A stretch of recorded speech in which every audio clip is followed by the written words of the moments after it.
Welcome back to Hidden Power. This is a Pokemon podcast. Today we're going to be taking a look at some new rumors and potential leaks for Pokemon Legends ZA. And the rest of the conversation is going to be a Q&A led by our Patreon and YouTube channel supporters. This whole video is hosted in our secret Discord. If you're interested and want to hop on and talk to us on the next Q&A, there's a link in the description. You know what to do. My name is DustyGogoat. Today I'm also with the LumiosePost. Hello. SoulSilverArt. What's up? And our Patreon and YouTube channel member supporters. Hey, Sampy, Bramtastic's here too. What's up, guys? This post on 4chan was, this showed up on Sunday evening. Actually, maybe it was Sunday morning.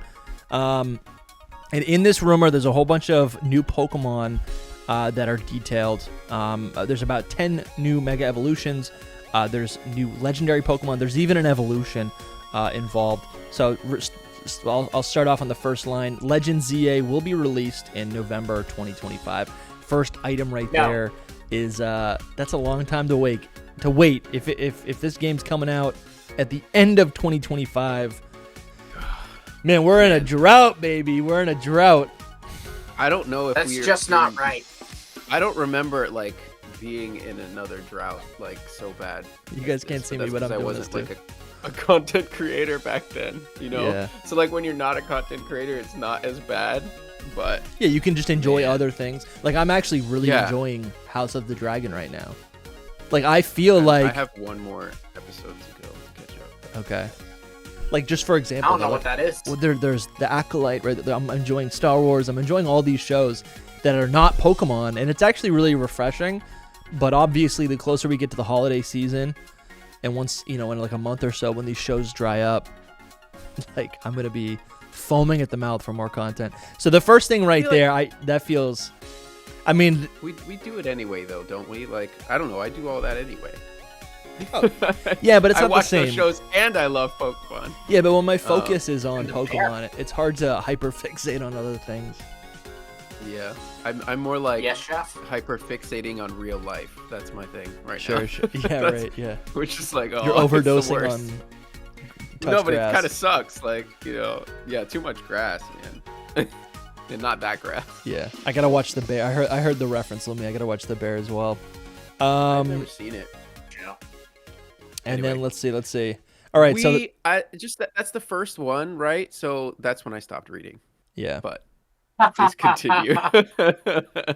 So we've got all right, line number 2, and for the audience, if you guys want to speak, just raise your hand. We can hop you right on here. You can ask your question. You can say your piece, whatever it is. We're just gonna go through this to just kind of get us warmed up. That's really what this is. Some good banter in the chat too. There was some good stuff in there. I like. All right, line number 2. Your friendly rival will be Bernard and Lucy. Again, just 2 random names. It's kind of tough to like say if this is going to be true or false. But it's also just kind of a non-interesting. Bernard. Yeah, unless you want to like. Do we? No way. Wait, what'd you say? What were they in Kalos? They were Callum. Yeah. Yeah. Callum and Serena. Yeah. But then there was also like they also did like that thing where in the promotional stuff they would name the character like it was some name that started with X. It might have been like Xavier or something, and then Yvette or Yvonne. I can't remember which one, but Yvonne. It was an X and a Y name. That's wait, what was that in? Sorry, I missed the first part. That was like in the promotional stuff, they always like name the character, like the player that you're playing as. They name it like whatever the name of the game is. Like they named the character Sun and then they Moon. Changed it.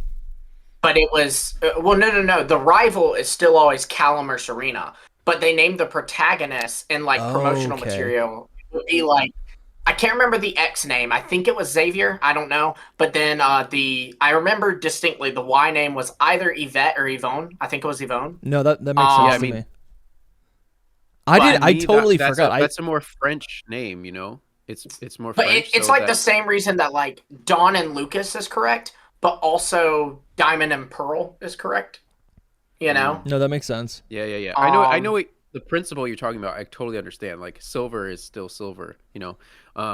But I was just talking about X and Y specifically because obviously they're French, right? but Callum and Serena are not really that French. So Bernard and what was the other name that they have on this? Lucy. Yeah, what this I guess should it doesn't matter if it's French sounding or not because I mean, these do sound French. Here's what I listen. Baguette and croissant. No. It should names. The only French that it should be like Baguette and croissant. it should be like Alan and and like a Z name and Xavier. No, we already have Well, yeah. that. See, Hayes just posted that. Zachary. Yeah, Xavier Zachary. Alan and Zachary should be the rivals. I guess you need a That's female me and my and a uncle. Hmm. Yeah, see, there you go. Hayes posted it. It was Xavier and Yvonne. I'm proud that I remembered Xavier because I wasn't 100% sure on that. Yeah, that was good. You remember Lumi. Yvonne too? But I honestly think it's kind of like irrelevant. I don't know. That doesn't really excite. That doesn't really excite me at all. Bernard and Lucy. It's Okay, just who that cares? Maybe it has something to do. It would prove a little bit of credibility. I'm giving this the benefit. Sure. of the Okay. doubt, Okay. you know? That's a good. Where That's a good would way to you look like- at I'm this. just saying These are clues. they lost me when the characters were not baguette and croissant. It's absolutely baguette and croissant. All right. Little racist, Lumi. I'm just kidding. Is it? No, I don't know. I'm French Canadian. Great. That's a clip now. Yeah. Fantastic. All right, so this is where you actually lose me, right? Number 3. Game takes place 2 years after X and Y. Are you kidding me? Are you kidding A me? lot of people believe that. Why would you believe that? In what way would you believe that? Everything we've seen, unless everything that I think I've seen has just been fabricated in my mind. That does happen sometimes. I think everything that we've seen suggests that this is a different setting for Kalos, and it does not look futuristic. A lot of people think it's in the future. There is good arguments both ways. Yeah. I think. And there's a lot of people that think that it's like only a little bit in the future, like it's just a sequel, like this. I mean, listen, if it's a sequel, that's amazing, but I don't know. I kind of want to pull up some stuff now because I have seen some great points for past, and that can be a talking point that we get into with you all is past or future, that debate. I vaguely remember in Discord, we had like a small little debate about past or future just the other day, like last week we had a little debate on past or future. Some people are team past, some people are team future. Yeah, I'm proud of Lumi for being so active in the Discord. He's like always talking to you guys. I love it. I'm trying to pull up a photo right now of like I thought there was an image of a character. Wasn't there an image of a character in the trailer that showcased like maybe like what kind of hat they were wearing, and then people linked that back to what it was 100 years ago? Like I don't think. Listen, I don't have the evidence in front of me, and I don't think just because Legends Arceus was in the past, this game has to be in the past. But I do think, I don't know, I do think... You don't have like it completely memorized in your brain, the whole trailer? Because I do. I think... Yeah, I know, at this point. I think I've dropped You a lot of haven't that watched stuff. it 7 times a day? Yeah, so there are some people in there. Yeah. Okay, so for what... Can I speak on that though? Because here's a controversial thing, and please know that while my brain is kind of leaning future, I am not like married to either idea. Like I would not die on a hill for this because I really don't know. But I will say with these people saying that, oh well, this is a connection to the past, or oh this is a connection to the future, we have to face the sad reality that Pokemon fans love to try to make connections that aren't there. Like they love to go, okay, well, did you see this piece of paper? That piece of paper is that piece of paper is made of a tree, and that tree is the Greek word for this, and that means this. And there was a guy who once said this, and that guy was French. And they will do the craziest jumps.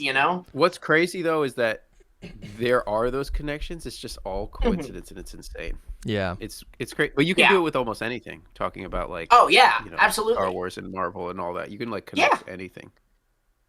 Mm-hmm. So can you bump your mic a little bit? Not really. Let me see.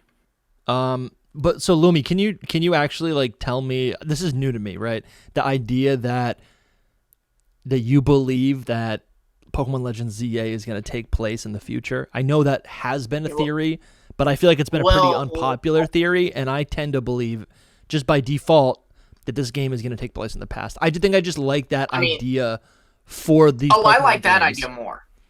I like the past more. I think part of it is me being a pessimist, right? Because I don't want the future. So my brain's like, prep yourself for the future so that you're satisfied, right? Because if I go, it's the past, it's the past, it's the past, and then it's the future, I'm gonna be upset. Sure. But again, I want to clarify. I am not like so solid on this that I would. No, that's fine. But like, what's the reasoning? The way of thinking is, for one, if you look at the trailer, there are, which, right there we can say that the trailer is not actual gameplay footage. It's, and if some theories are correct, it's kind of a trailer that was thrown together last minute. So some of this could be nothing, but in it, there are people walking around with like modern attire. And so that kind of like, there are people with baseball caps and stuff. Well, but baseball caps have existed. So that, they have. That's like a pretty old-timey thing. That definitely would imply later than Hisui, right? Like, not that past, at least. Well, it's definitely later than Hisui. The whole, for sure. But I think too, just there is one more thing there where it's like there's regional differences, right? Like different cultures have different types of clothing, absolutely, right? Right. Like America is, a bit further along in progress than perhaps some third world country in Africa. So there is, that's a real thing. France might have been, or Kalos rather, might have been more developed than Sinnoh or Hisui at this time. Definitely. But another thing too, my biggest thing is that if the whole idea of the Lumio City Urban Redevelopment Project is that it's to make the city where like people and Pokemon can coexist, it seems weird to me that they would do that before X and Y, and then it gets reverted back to the Lumio City of X and Y. You know what I mean? It makes more sense to set it after X and Y so that, because why would they change a utopia they've created to something lesser? It makes more sense that there was the Lumio City of X and Y, and they're changing that to a utopia. But again, I don't think they're going back, though. I think good arguments. I think if it's set in the past, the idea is that it's a lesser version of the city, and they're modernizing it to be the iconic Lumio City that we know. Also, too. We know that there was a scrapped Kalos game. If you look at like the data for Sun and Moon, you can see past Pokemon games, and there is an X and Y, and then right after X and Y is an Oris, Omega Ruby Alpha Sapphire, and then after Oris is an X2Y2. Those games never happened, but the title X2Y2 clearly implies a sequel that obviously would have focused on Zygarde. So the fact that we're seeing a game that it makes sense to me that this game will be pulling elements from that scrap game, and the fact that that scrap game was clearly a sequel makes me think this might be more of a sequel. Insane, but again, I want to hammer home, I'm not married to this. I don't think that, knowing Game Freak, they won't like use the scrapped version because they scrapped it. I don't think they'll use the scrapped version, but I mean, like, I think they had a story in mind there, and they would be pulling from that story. You know what I mean? Like, like not everything, but just like I expect some stuff from the XYZ anime to pop up here. I don't think that the plot will be the XYZ anime, but I think there will be elements introduced in that are perhaps taken here. I guess, honestly, if that is a possibility, because that was this third line, game takes place 2 years after X and Y, was the biggest red flag for me. But if we can entertain it, and if this ends up being real, I do like that idea. I think I'm a little bit conflicted of why this game would be called Pokemon Legends, and maybe it's called Legends. I feel like the Legends game has to be telling some sort of tale. I guess there's modern tales, right? I think this isn't futuristic. If it's 2 years later, that's modern. And so maybe we could see past, present, and future. I'm sorry, Soul. Yeah. No, it just has to do with your like idea of what legends mean. Yeah. Basically. Because it could easily be a legend that hasn't even happened yet. You know what I mean? True, but it's still a legend. It's just right, sure, there's legends in the making, right? There's always legends. The first Legends game was about Arceus, right? And so Arceus, if he's God, he is beyond time, right? The Pokemon timeline, you've got it here. Sure. And yes, we haven't experienced this stuff yet. It's the start of it all. That is in Arceus, his point of view, that is a legend. because he is beyond time. So anything in the timeline could be a legend. I do think it's also the most too, legends could option. just be a way for them to label the gameplay style. You know what I mean? Because it has a distinct gameplay style. If they called it Pokemon Tales of the Future or whatever, then people would not instantly connect, oh, the gameplay style is going to be like Pokemon Legends Arceus. Well, that's the thing. If Legends really just indicates the like gameplay style, like that's easy enough. But I do like the idea of, my whole theory has been that like it's like Pokemon wants to be able to go back and retcon things and give us new context for what happened like way before all of these stories that we know about. Like that really excites me. And then the modern games can like kind of go forward into the future and develop like modern lore. So that makes sense to me, and it would be a little bit confusing if we just don't know. Yeah, but we don't know, but I think it would be confusing to me if Pokemon Legends ZA is a modern experience that is essentially just a sequel. It's interesting at that to point, me just call it Pokemon your big Z. Deal breaker on this. Deal breaker? Yeah. That's really interesting to me. Yeah, like that's to me, the I'm thing like, that you read and goes, that's the most, for me, the biggest thing, having not read much further, the biggest thing is the November 2025. No shot. Yeah, well, I don't know. Just for me, again, I think what wouldn't be, I don't know, like if this game is a modern experience, it would make the most sense to me that they would want to just call it like Pokemon XZ or Pokemon YZ. Like I don't know why they're built. I get, and it would have to be if it's a Legends game, it would have to play like the other Legends game that we know, and maybe that's what is going to define it. It's like, because I think the title of Pokemon Legends, there's an expectation there. They're obviously reaching a specific audience, right? And I'm assuming it's that type of, or it's the game it's an action oriented game. Let's get a Grape Ape in here. He's got a question. Grape Ape, we're gonna invite you to speak right now. All right, Grape Ape, you're on, man. Live. What's going on? Hello. Can you guys hear me? Yeah. Yes. Thank you for having me. I have two questions, but really it's just one wrapped into the same one. And Sure. My first question is, do you guys think that are we going to be getting the X and Y starters or a brand new set of starters? And the reason I've been thinking this is because with the Gen 4 starters, we had BDSP. So we already got a chance to use the Gen 4 starters. And so when Legends came around, since that was about building up Sinnoh, they wouldn't be available. But we haven't used the XY starters since XY. So they've kind of been MIA compared to the other starters. So do you guys think we're going to get them or a new set or what have you?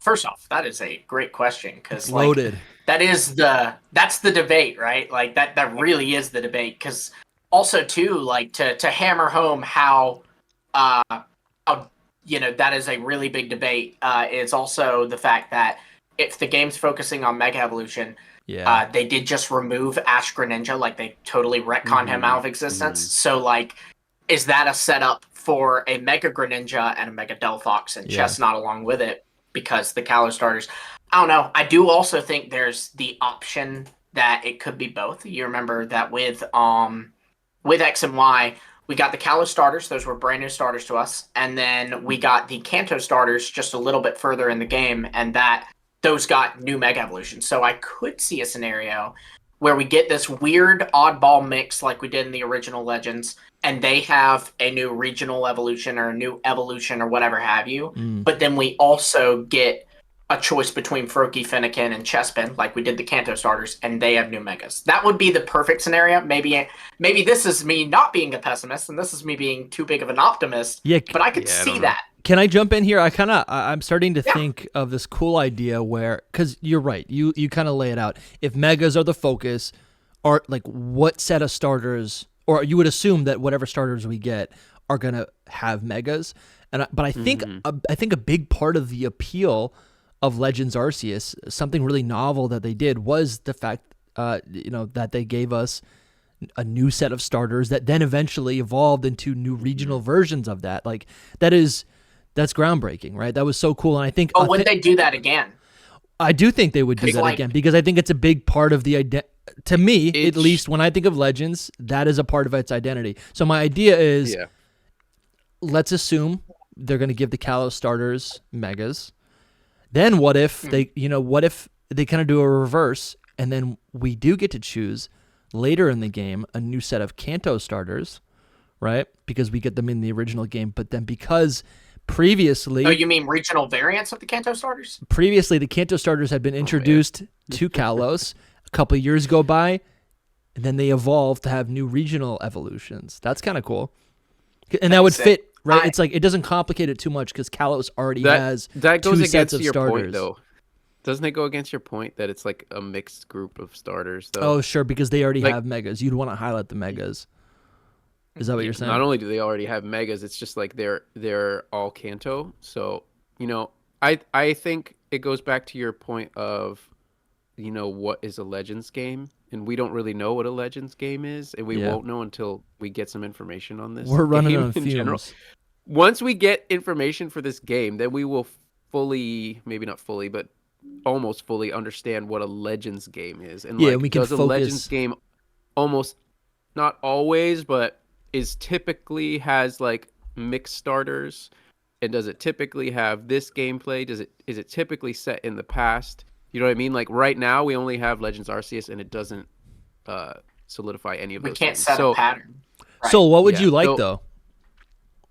What would I like? Like, because you're right. We're kind of going off of like not a lot of info, but like, what would you like prefer? I'm gonna answer the man's question here, which is which do I think will happen?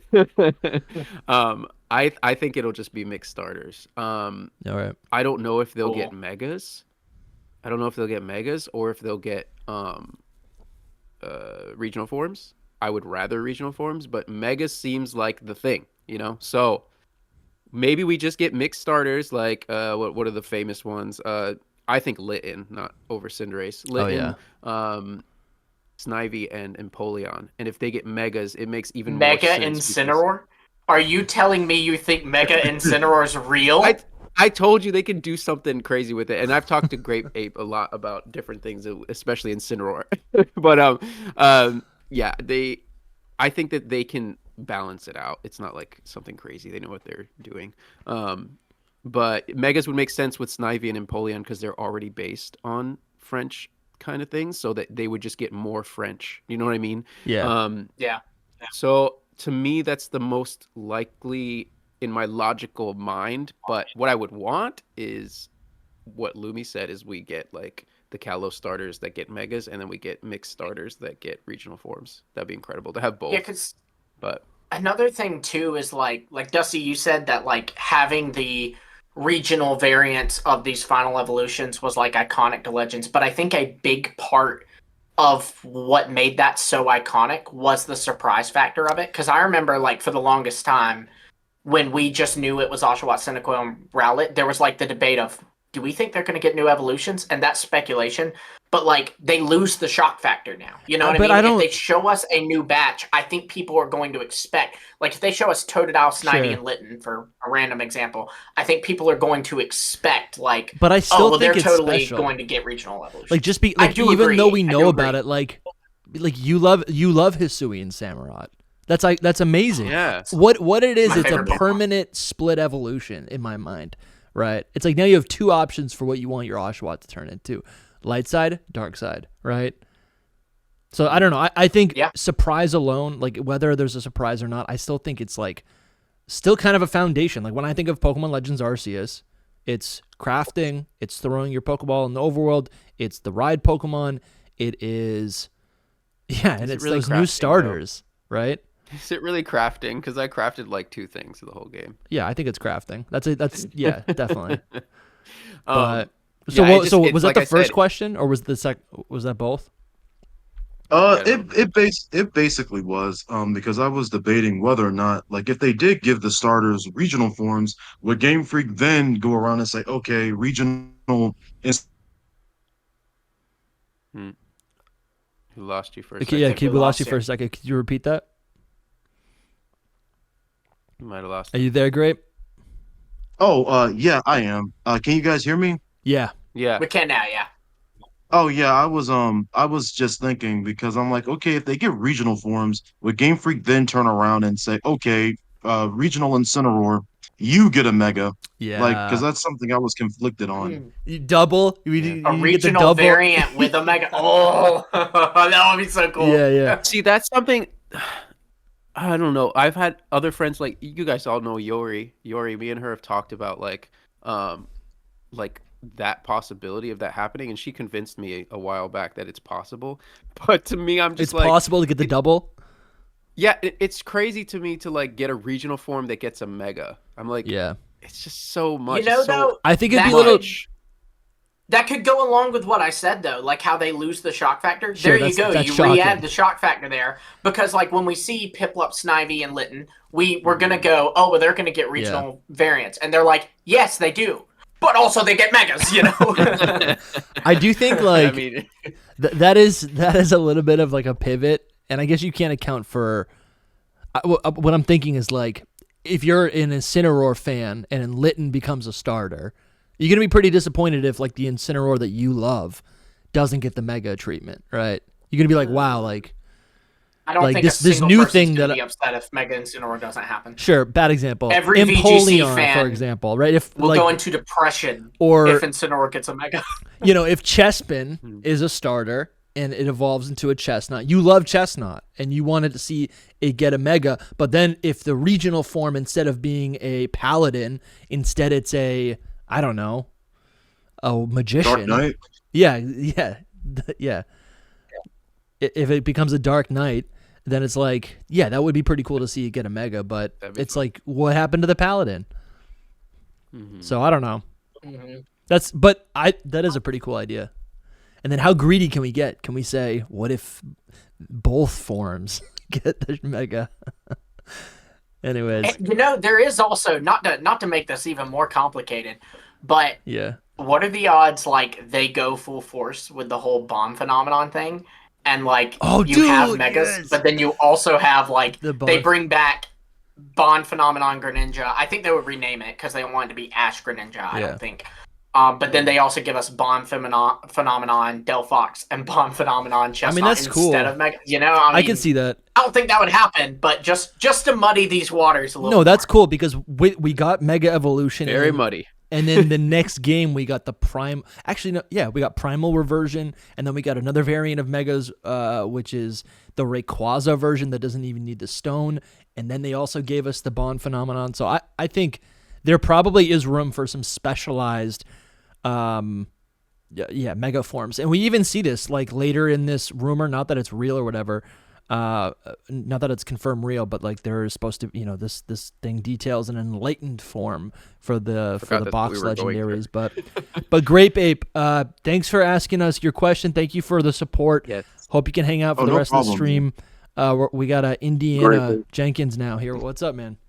Just raise your hand again guys. If you want to talk again. What's up, Indiana?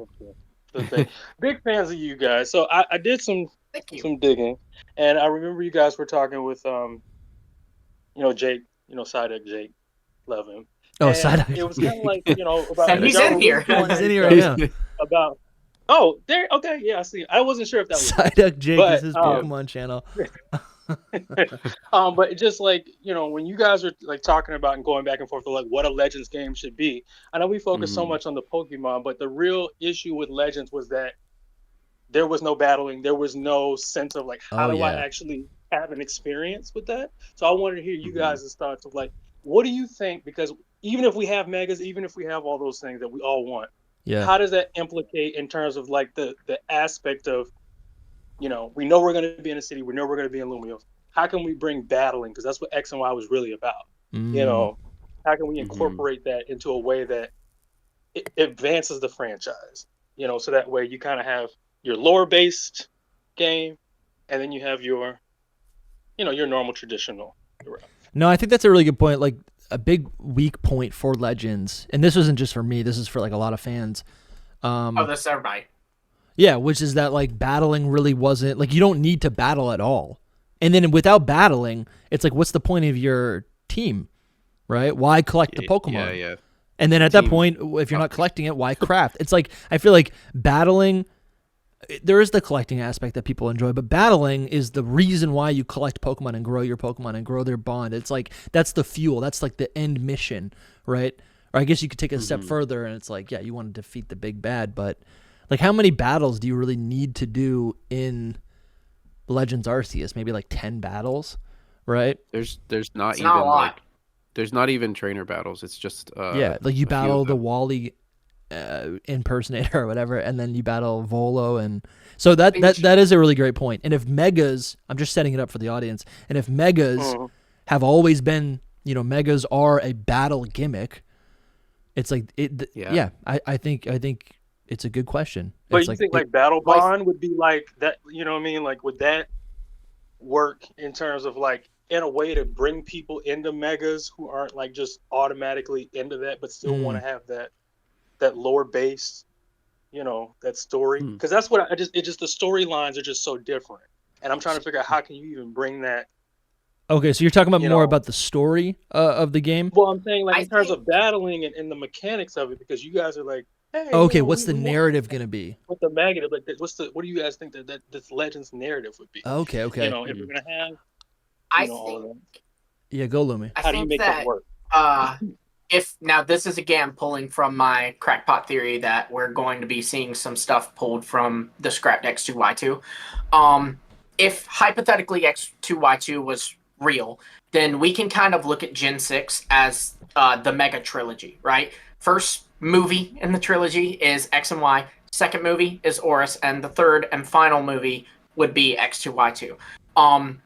So if you look at it that way, Oris is an expansion on the mega stuff from X and Y. And one thing that Oris did was it started introducing this concept of mega evolution being used outside of battle. We had Latios and Latios, you soar on their megas. You're not using them in battle. Also, too, while it is just a cutscene, you do also ride on Mega Rayquaza to kind of destroy the meteor. And also, too, like they even kind of change up this idea of Mega Evolution with Rayquaza because there's no Rayquaza Knight. It just needs to know Dragon Ascent, you know? So I think that Legends, because Legends at the end of the day is supposed to be an action game, and I think that is something that will carry over, because I think, Soul, correct me if I'm wrong, but they have confirmed this is going to be an action JRPG. I think so. You know what? I knew the answer to that, and in the back of my mind, I think yes, but I haven't looked in a long time. So I thought so. I thought they confirmed it. But either way, like there's even a picture in the or not a picture rather, but a cut from the trailer where you see a girl throwing a Pokeball, you know, which is like it's their way of saying, hey, Legend style catching's back. Yeah. But with that in mind, the thought I've always had is like I always use Gogoat as an example because it's like the mascot of Lumio City, right? And it was like the mascot of Ride Pokemon, which is something that Legends expanded upon. But like my thought is maybe you're riding on Gogoat and you can go kind of fast, but then you can mega evolve the Gogoat you're riding on, and it happens in an instant. It's a 10-second cutscene. Yeah, absolutely. Yeah, it would be like it would just be like no different than changing between Ride Pokemon and Legends. Just a quick little light glow, and it's now Mega Gogoat. And now it can run faster, and it can go like through barriers or rocks or something. You know what I mean? That's my thought. That's my idea for how they do it. But that's just me. Well, I think Soul, you can go, but I just want to throw in. I do think it's obviously going to have to do with Zygarde, and then whatever the A legendary would be. That's going to be the final thing. Sure. I mean, a lot of people are just that A legendary is just a theory, man. Sure, but what else would it mean? Not to X like bunny trail, but like I know. If X is a legendary and Y is a legendary and Z is a legendary, what is the A? Bro, I basically made the theory. It's Azelf. I was just like, you know, there's got to be a Pokemon, but it's not confirmed. You know. What is that, Indiana? I said I don't think it's a Pokemon at all. I think it's just you know, tying back into that lore of like Zygarde is technically an artificial Pokemon. Megas artificially change, you know, things of that nature. Cool. And that kind of lore and that science behind it, you know, kind of molding that together and saying how like that kind of came up, but not pushing it too far where there's still some meat on the bone. You know. Yeah. No, I totally get it. That's totally what I was saying about that. Just as a point in general, because we really don't know if it's going to be a legendary. It might be the most likely thing to happen, but anyway, to answer your question, I agree with Lumi, but also I don't know if we want to get into any spoilers because I don't know. You saw what Koo said. Most of I think we can get. I was thinking that, and I didn't know if I should bring that up. We can talk about because spoilers. I mean, this is the squad. I mean, it's the team. Y'all want to bring it up? Y'all can bring it up. But I just want to thank you guys for answering my questions. No, because I'm a big fan that I'm at work, so y'all make. Oh, for sure, man. We love a good nice. podcast listening session at work. No, but thank you on the clock. You're listening on the clock, dude. You're getting paid right now to be here. That's awesome. Well, I don't know. Do we want to go into any of that? Because I mean, everyone here knows what's going on. Do it. So basically, he was hinting at. I mean, some people don't even believe Koo around here, but he was saying that Legends EA won't have competitive online play, right? So that starts to throw the whole Megas idea and like battle focus of the game into question. It's like, how much battling is there actually going to be, and what is the role of Megas then if there's not like a battle focus?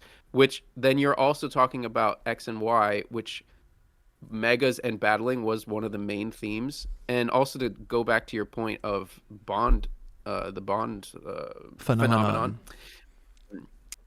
that was also one of the themes. I just saw a recent, it wasn't recent, but somebody recently translated an interview of Masuda, and he was talking about the like 3 themes of X and Y, and one of them was bonds with your Pokemon. So like the bond phenomenon is definitely part of it as well. So all that being said, like I don't know how they tie it all together or how they make it. I still think there will be a battle focus, but I do agree with Lumi. Maybe they'll make it more practical as well. It's just like, how do you make Megas not as battle focused? Well, I think an interesting idea, and this is actually, I'll just say because I remember in this Discord, maybe like, I think it was like November or something. Actually, I don't even know. Whenever Pal World was popping off, maybe that was this year. January. But I was talking to Jake, and Jake was explaining to me all these cool ways that Pal World successfully, and other games can successfully like use their monsters in like a more dynamic way, and there should be like reasons for these monsters to exist on your team outside of battling, and I think what Pal World does is, and again, I haven't played the game, but I think what Pal World does is every pal, is that what they're called? Can have a function like an HM, which is right. HMs are part of Pokemon's legacy. So what I'm thinking is Legends ZA could utilize Megas, not really for battling. I mean, they could be available for battling, but like we've alluded, maybe you enter your Mega form to unlock some sort of, access to a part of the world, or maybe you can speed up a certain function, right? Or I don't know. That's kind of what I'm imagining loosely. To add to that, too, Legends Arceus stepped in that direction. I'm not saying that it accomplished it like Power World did, but that was the first game where like, remember you could throw your Pokemon at a tree and like it would show the Pokemon like knock down the berries, boulders, and you'd get the berries. Right? You've got all the ride exactly. Pokemon. So it was stepping that way, So and to add to your point. Yeah, and I don't know. I don't know if that's. I think a step before that to even be able to understand or think about using Megas in the overworld, like I think just to establish that, because maybe I'm making a jump, that is something that you can do in Pokemon Go, right? You use your candies or whatever, you Mega evolve your Pokemon in Pokemon Go, and it stays in its Mega form for like an X amount of time, and within that time you can do a bunch of different battles. So I imagine that is how we're going to be able to interact with these Megas in this game. That's kind of what I'm thinking. I will love that. I just want to say that I will love that, because that's one of the sad things about Megas is that it's only a battle gimmick. And if they made those designs and new Mega designs like more accessible, or they're around longer, that's just the win. It's just the like win. Imagine playing like you love a Mega Magnetric, right? And maybe I could appreciate it more if I could interact with it the same way I interacted with like an Alpha Luxray in Legends Arceus in the overworld, right? It's sitting like a good boy. Like I want to see Magnetric do that. Let's get gonna be the best Magnetric. The best boy, yeah. So we want to give a special shout out to our patron and YouTube member supporters. Specifically, we want to shout out our mythical tier supporters: Trash Panda, Indiana Jenkins, Ryan Stoll, Candace Wendy's, Case, Coronet Highlander, Sully the Skeleton, Pokey Kid, and Chris Mims. That is a lot of names, which is crazy. We want to give an extra special shout out to our Arceus tier supporters: Young Smokey, Hayes, and SEH Art Gold. And lastly, we want to give a Gigantamax size shout out to our Game Freak Inc. level supporters: Drogain, Bramtastic, and Harley Setzer. There's a new name in there too, which Dude, is what's so going cool. on? We love you guys so much. You guys are just cooking. The support is insane, guys. The support is insane. It's literally hard to think of like how to express my gratitude. Like I'm trying to, and I'm just tripping over my words. I'm in awe. I'm spepeechless. And here's the thing: we don't even have 10,000 subscribers, right? And there's so many of you beyond the people that we've even mentioned, who support us every single week, who tune in every single week. We love it. We love it so much. I mean, we have 2 other tiers that we didn't even mention. And then even aside from that, we have our viewers, we have our commenters, because commenting, liking, all that, it helps YouTube push our video. So, I mean, all of it is so appreciated, and so it's needed. It's all very much needed for a YouTube channel. And honestly, it's been so impactful that Soul actually moved back to the States. He's back in the States this week. He's here. So, impactful. I missed that door, Soul. I missed that black curtain right next to that white door hitting at the unit. Do you have the mask, Soul? Do you have the mask? Yeah, it's here. Nice. I honestly haven't seen it in a while. I love that. It's still just chilling. I love it. But yeah, if you guys want to support the channel, if you want to have your name read, you can follow the links in the description to either become a Patreon or a YouTube channel member. And there's a whole bunch of perks. Actually, we got some new perks even cooking up in the private secret Discord that you can get access to. I'll get to that in a minute, but obviously you also unlock bonus episodes of the podcast. We call this Secret Power. Every single guest that we have on, and sometimes just solo, will record a regular episode and then record another 30 to 60 minutes of bonus content. But you also get access to the secret Discord, as I was saying. We do a bunch of private stuff there. And Lumi, you want to tell the people what we've been cooking up? There's a new battle league. Yeah, so we're currently, it's still being developed. We're still working out all the details. Specifics, the details. Yeah. But we are currently building a league. So gyms, Elite Four member, and a champion. Which is a lot of fun. So if you join, you can become you can either challenge this league, or I think there's a way for you to actually end up working your way up in the ranks to become a gym leader, to become an Elite Four member. You might even be able. You're gonna have a shot to become a champion. Yeah, I mean, if you take on the league, if you take on the gyms, you get your 8 badges. You beat the Elite Four. You beat the champion. Well, guess what? You're now the champion at the end of the Elite Four. And guess what? You're looking at 2 of the Elite Four members right now. Me and Lumi. It ain't me. It ain't Soul. Because Soul's the guy in the cave you battle at the end of the game. Yeah, he's the Steven Stone. Yeah, but the red. But we got a lot of stuff cooking up in the Discord. I think what else we're doing? Oh, I think actually next week we're going to be doing a. We should probably promote that. Well, we say that next week, but will it be next week when this is out? Sure. Yeah. Basically, what we like to do is do Patreon or YouTube channel members. So Discord only Q&As is what that is, and you can have an opportunity to call into the show, chat with us live, and then that's gonna be a ton of fun. You'll actually end up on the main channel. When that episode goes public. So it's cool. You catch an episode live early, and then you are part of that episode. You get to be part of the show as it goes up later, Yeah, so anyways. We love you guys so much. Thank you for everyone who's been supporting us week to week. We are literally in the midst of a dry period in not only in the year, but in Pokemon in general. We might not even be getting a game at the end of the year. We're not. But you guys are. We're not. Yeah, but you guys are keeping us going. So we love you guys. We're going. Yeah, we're cooking. So we love you guys. Thank you so much. Now back to the episode. Let's get Drogain in here. Drogain, you're up. What's up, man? How you doing?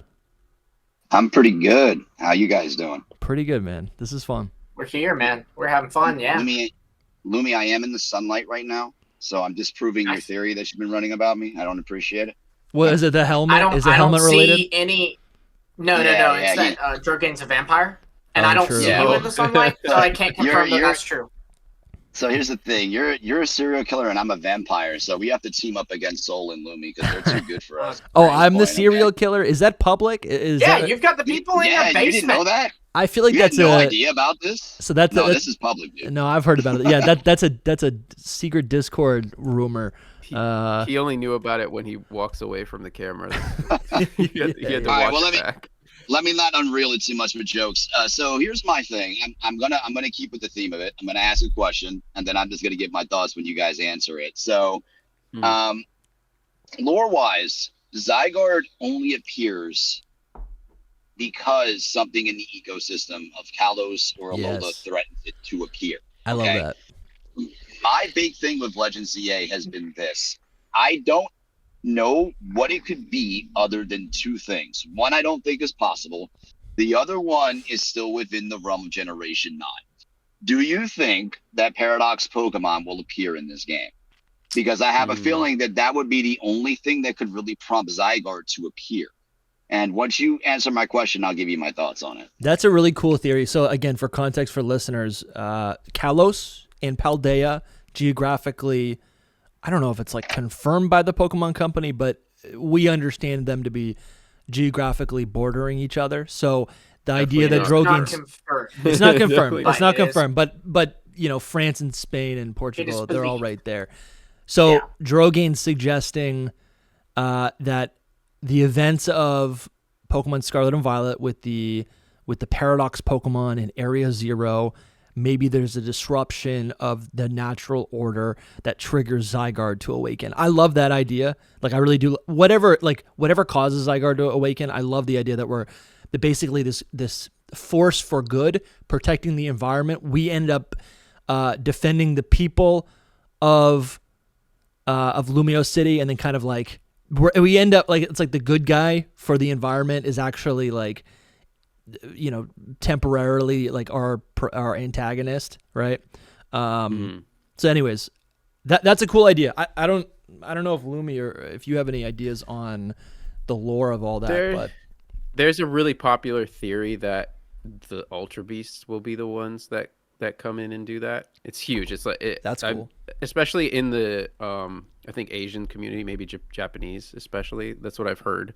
A lot of them believe that it's the Ultra Beasts are going to come in, and that's going to cause Zygarde to go crazy. That's the one I'm avoiding. Yeah, that's the one I'm avoiding like the plague.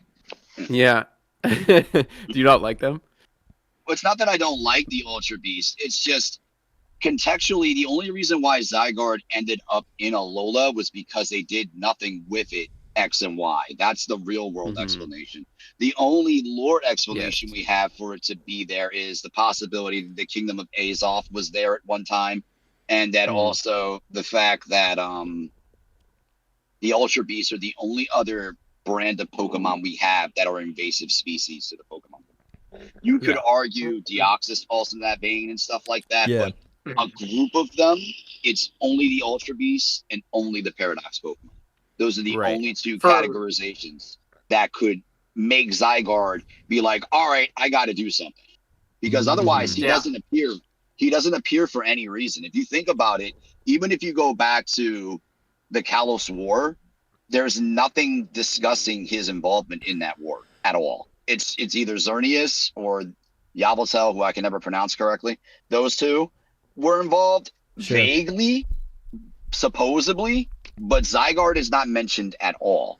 So if Zygarde is created, because we do have more information now and other things that kind of allude to the fact that he was created and not organically, you know, come into being. He was created in some form.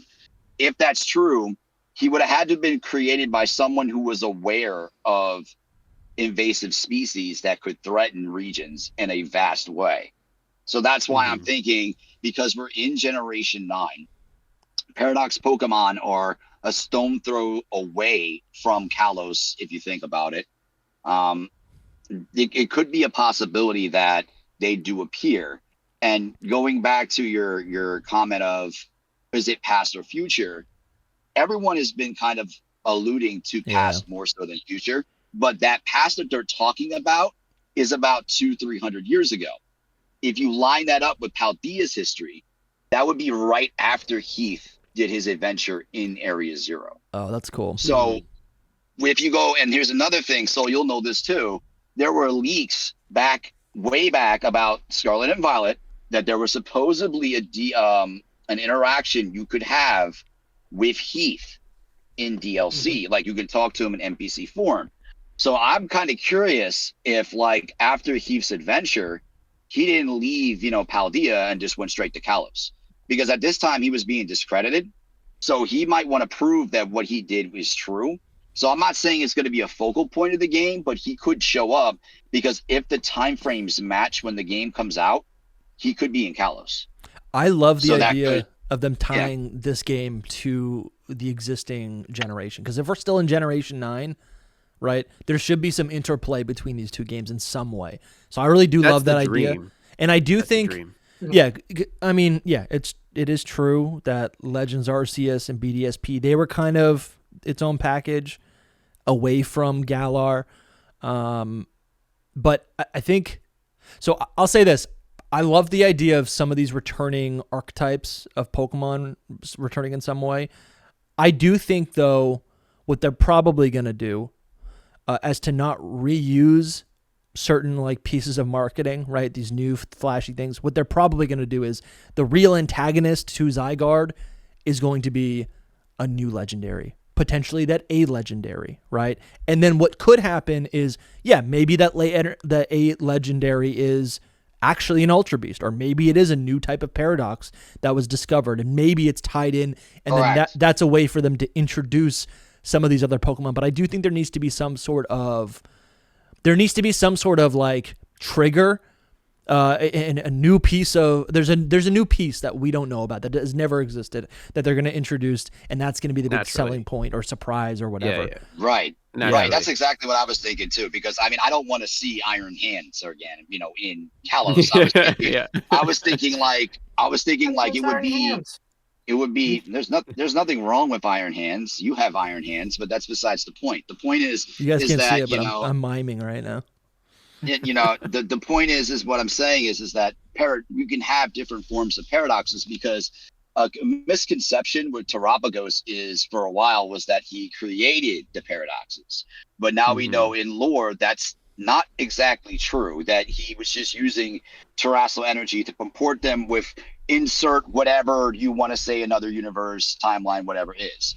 So if you could harness something similar with that energy, there's no law stating that paradox Pokemon can't return in a different form. It doesn't have to be tied to Terapagos for that to happen. Same thing with Ultra Beast. You don't have to have it tied to Alola for Ultra Beast to appear in other regions.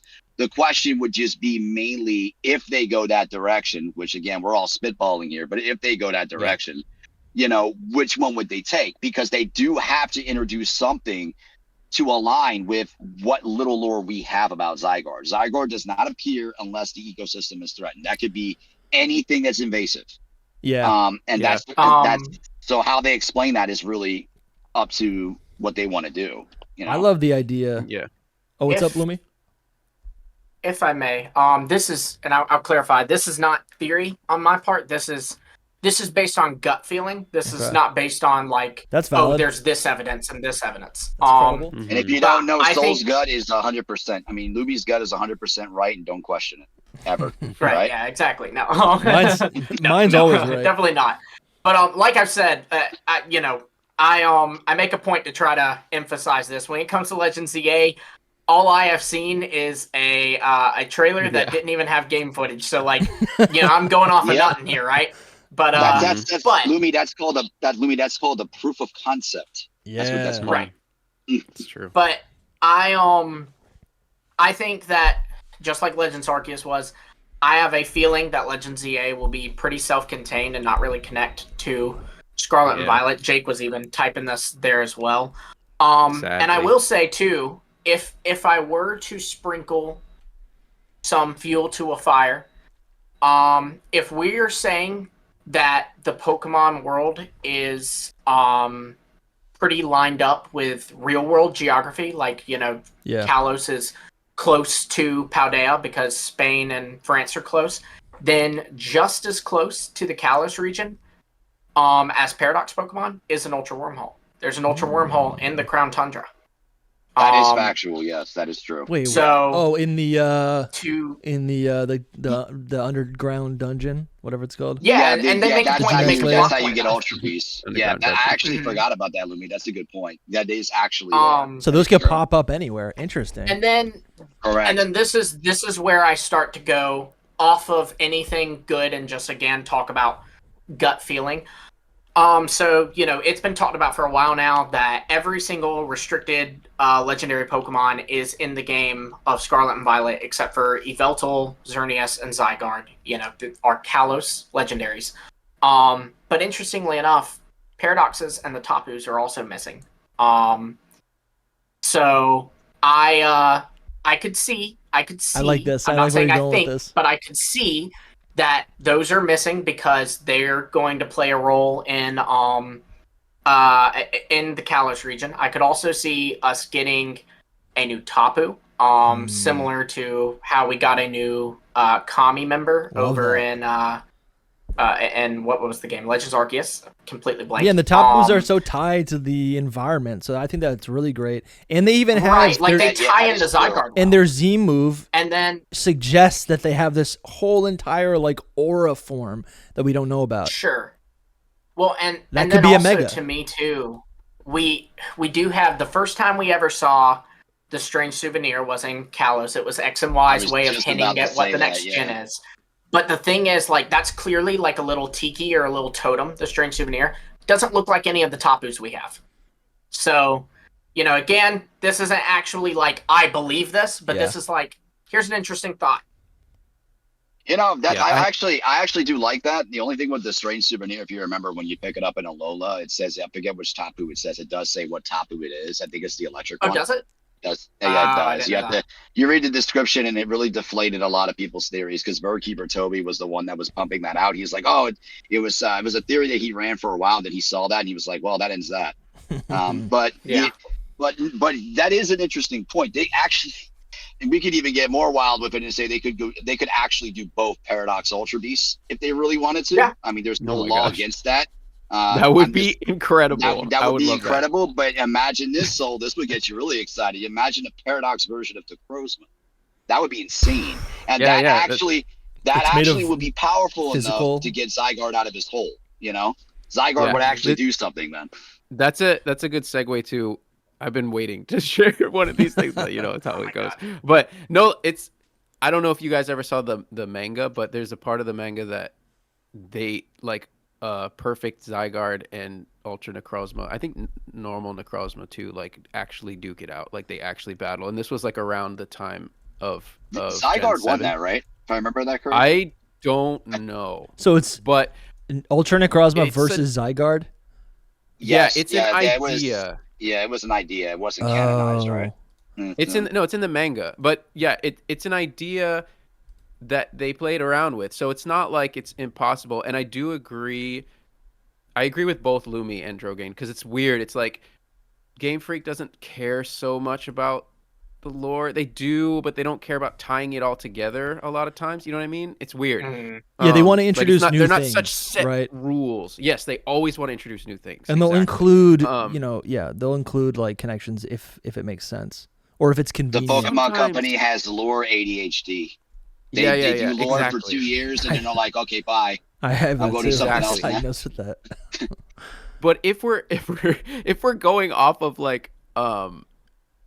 what the lore should be, it does seem like Zygarde would not come to anybody's rescue unless it was something otherworldly or out of place in some way. Because like you said, it wasn't there in the war, and there's probably other wars that it didn't take part in because it's just what is normally, it's like a normal chain of events happening on the Earth, I guess. You know what I mean? So to answer your question, it's only dealing with invasive species. Yeah. So that would be outer space or something that's from another region that ends up somewhere else that completely is destroying the environment. It's actually in the Alola region, not for the Ultra Beast, but for the Yungoos. True. No, but that's a good point, though. Like, why? Maybe we will get an answer. Maybe we'll get an answer to why it was in the Alola region lore-wise instead of just there. You know what I mean? It would be incredible to find that out, and that's probably where that theory even comes from. Why people tie them to the Ultra Beast, because it's like, that's the reason that it was there. But to answer your question about Paradox Pokemon, it all depends on if, like what we were talking about, if they actually want to tie any of this to Paldea. I think it would make a lot of sense to tie it to Paldea. I would like some NPCs that like mention the connection. Right? That's probably the most it will get, Dusty. But I think that someone actually just recently asked me this. Usually these kind of little gimmick things like Paradox Pokemon or Ultra Beast, like what we were just talking about, they show up in the next generation. Like, so yeah, I'm confident that Paradox Pokemon will be in Gen 10. I'm not like super confident, but 90%. Write it down. 90%. Screen cap this. 90% that Paradox Pokemon should be in Gen 10 because that's how it's worked the past, I don't know. All right. Yeah, like the special Pokemon pop up the next gen. Yeah. So I don't. That holds me back. That holds me back from saying they're gonna be in Legends ZA too, and we just had them in Scarlet and Violet. So people aren't as crazy about using it. And if there's no competitive VGC, like there's no reason to bring them into Legends ZA. There is not going to be any competitive with this game. I've been saying that since day one. Yeah, that's not happening. It's just not happening. Especially if they do action RPG. I mean, if you look at the battle system of Legends Arceus, right? It was already kind of structurally. They structured it enough for people from the main series to be like, yeah, but not enough to be like, yeah, this ain't better than VGC. Yeah, that was kind of the overall reaction. It's a different format. And I genuinely believe that their focus with Legends is to make this into their grandiose vision of an RPG game. They want this to be experienced. I'm not saying they're going to reach this pinnacle, but they want to be looked at in this regard like a Final Fantasy. Yeah, I was just going to say, this is something like that. This is edgy. This is epic. This is for adults. Yeah, right. This is the mature version of that. Because because think about it, VGC wise, you got regular series, you got Unite, you got Pokemon Go, and you got what's the other one? There's one more that I'm missing. TCG? Pokemon's still relevant. And TCG. So that's 5 different outlets. Did they stop poking? All right, well, they still got 4. They still got Pokemon 4. Sleep in VGC. Come on, when? They did an April Fool's video on that. I know. Yeah, I remember that. That was great. At the same time, though, like having Scarlet and Violet until like I don't even know the end of 2026 or whatever is like painful to me to think about. It really is. Can I say the thing that's going to get tomatoes thrown at us? Yes. I think I'll take all the tomatoes. Don't worry. Are more likely to show up in a Unova game. Wait, say that again. I think Paradox Pokemon are more likely to show up in a Unova game that's going to come out. I agree. The whole thing about Unova, right, is that there's literally 2 different versions. That's a good call. One is more traditional. One is more idealistic. That's future. That's past. I think that makes sense. I think also. I just think it would be. Go ahead. I'm sorry, Dusty. I interrupted you. No, I kind of want to. There's a couple comments that I want to read because I think it'll kind of redirect the conversation. One that Jake said I really want to talk about. Yeah, that and Grape Ape said something. You want me to hop out so he can come in? I don't think he's gonna hop in. He just left a comment. There's just you want to come in? You can raise your hand if you want to come in, Jake. I mean, well, first off, I mean, anyone, if you guys are here, yeah, you're either a friend of the show like Jake or you're a supporter. But if you want to speak, please raise your hand. I see Kevin. I see Yori's there. Jasko's here. Bramtastic. I know Yori's got a lot of Dark. His parents signed a permission slip so he could be here. Yeah. So. I just wanted to say one more thing on my question, then I was going to hop out. No, you're good. Wants to come in. It's not even more so a question. I just think it would be a really missed opportunity, though, if the time frame is like 1800s, and we know in history that Heap's expedition already happened then. I think it would be really a big missed opportunity if he didn't show up in Kalos giving us some sort of side mission. Yeah. I think that would be a huge missed opportunity if they don't do it. I think that is the more likely scenario tying the two games together. Yeah. I think that's what I was really thinking. And his interaction will be similar to like one of the Fallers, right? It's like there's a story here. Correct. It's up to us to make sense of it. Why is he here? Okay, that gives us context for this. It could be even less than that though. He could just make like a cameo. Like that's he's there like with his book in his hand, like please believe me. Please believe me. Yeah, wow.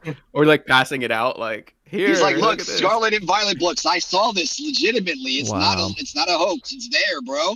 And he's got the green book. Well, funny enough, there's actually someone in history that did do that. For the influence of the Paradox Pokemon is from what is the Amelia Paradoxa, probably butchering the crap out of that. But that book was written by a gentleman whose name's escaping me, who did do a tour from the Scandinavian countries to Paris. Yeah. So it's possible that influence could bleed over. But again, that's kind of like a dream wish. We're probably never going to get anything Heath, even if we wanted to.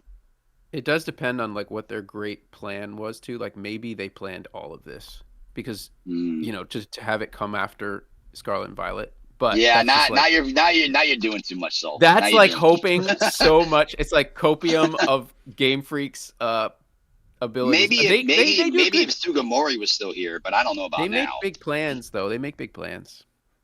I believe it. Yeah. I just hope their graphics stay in their production of their game stays with big plans. That's what I really. You don't want to fall through the world while you're on your way to the Prism Tower? Well, no, I don't. I don't want to fall into an endless abyss for 5 minutes and get my game back. That was the best part of Scarlet and Violet, in my opinion. Well, I didn't experience it because, unlike you, I don't play on the old Switch. I play on the Lite and the OLED. So you have to upgrade. But if you upgrade, you'll be fine. But if you don't, they don't like you. All right, Jake, you take it over, buddy. See you, Drogain. Thank you so much. See you, man. No problem. Hello, my sweet friends. What's up, Jake? What's up? Your mic's coming through. So good to see you. Oh, good. Lovely. How's the garden? So, you were like, let me set up. It took like 2 seconds. I don't even know. I'm in the shrubs. Yeah. Before you start talking, Jake, I wanted to go back to your comment because you were leaving so much stuff. Wait. I want to know what caught your eye. But before this is what I saw first because I want to set this up first. Grape Ape said, "Where is this?" He said, "Masuda did say they tried to make a machine in X and Y that allowed Pokemon to talk, but it was cut." And I think there was another game where one of the scientists, and that's a thing, like usually the scientists will like mention a feature in game, and then that happens like 5 generations later. So setting that up. And then Jake writes, "Let me hit you with something. I feel like Legends This EA is the comment. might just let us play as Pokemon like that weird little machine in SV."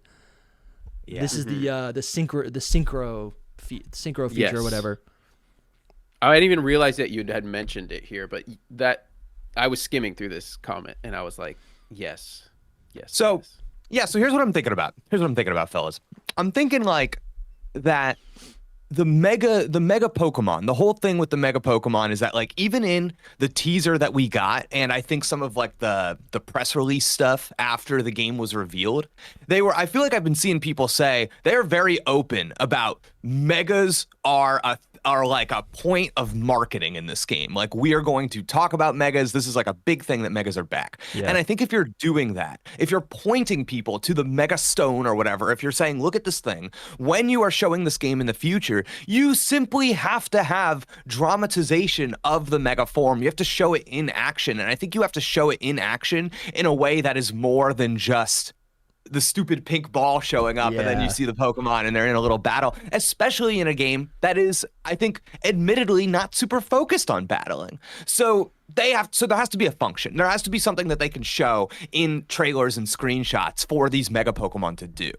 And then I think you think of something like a Legends Arceus, where it's like, okay, now how did we have Pokemon interacting with the world? You like directly controlled them, you rode on them, right? And they had abilities that would interact with the overworld. You could dig, you could climb, you could do all that, you could fly around, you could do all that nonsense.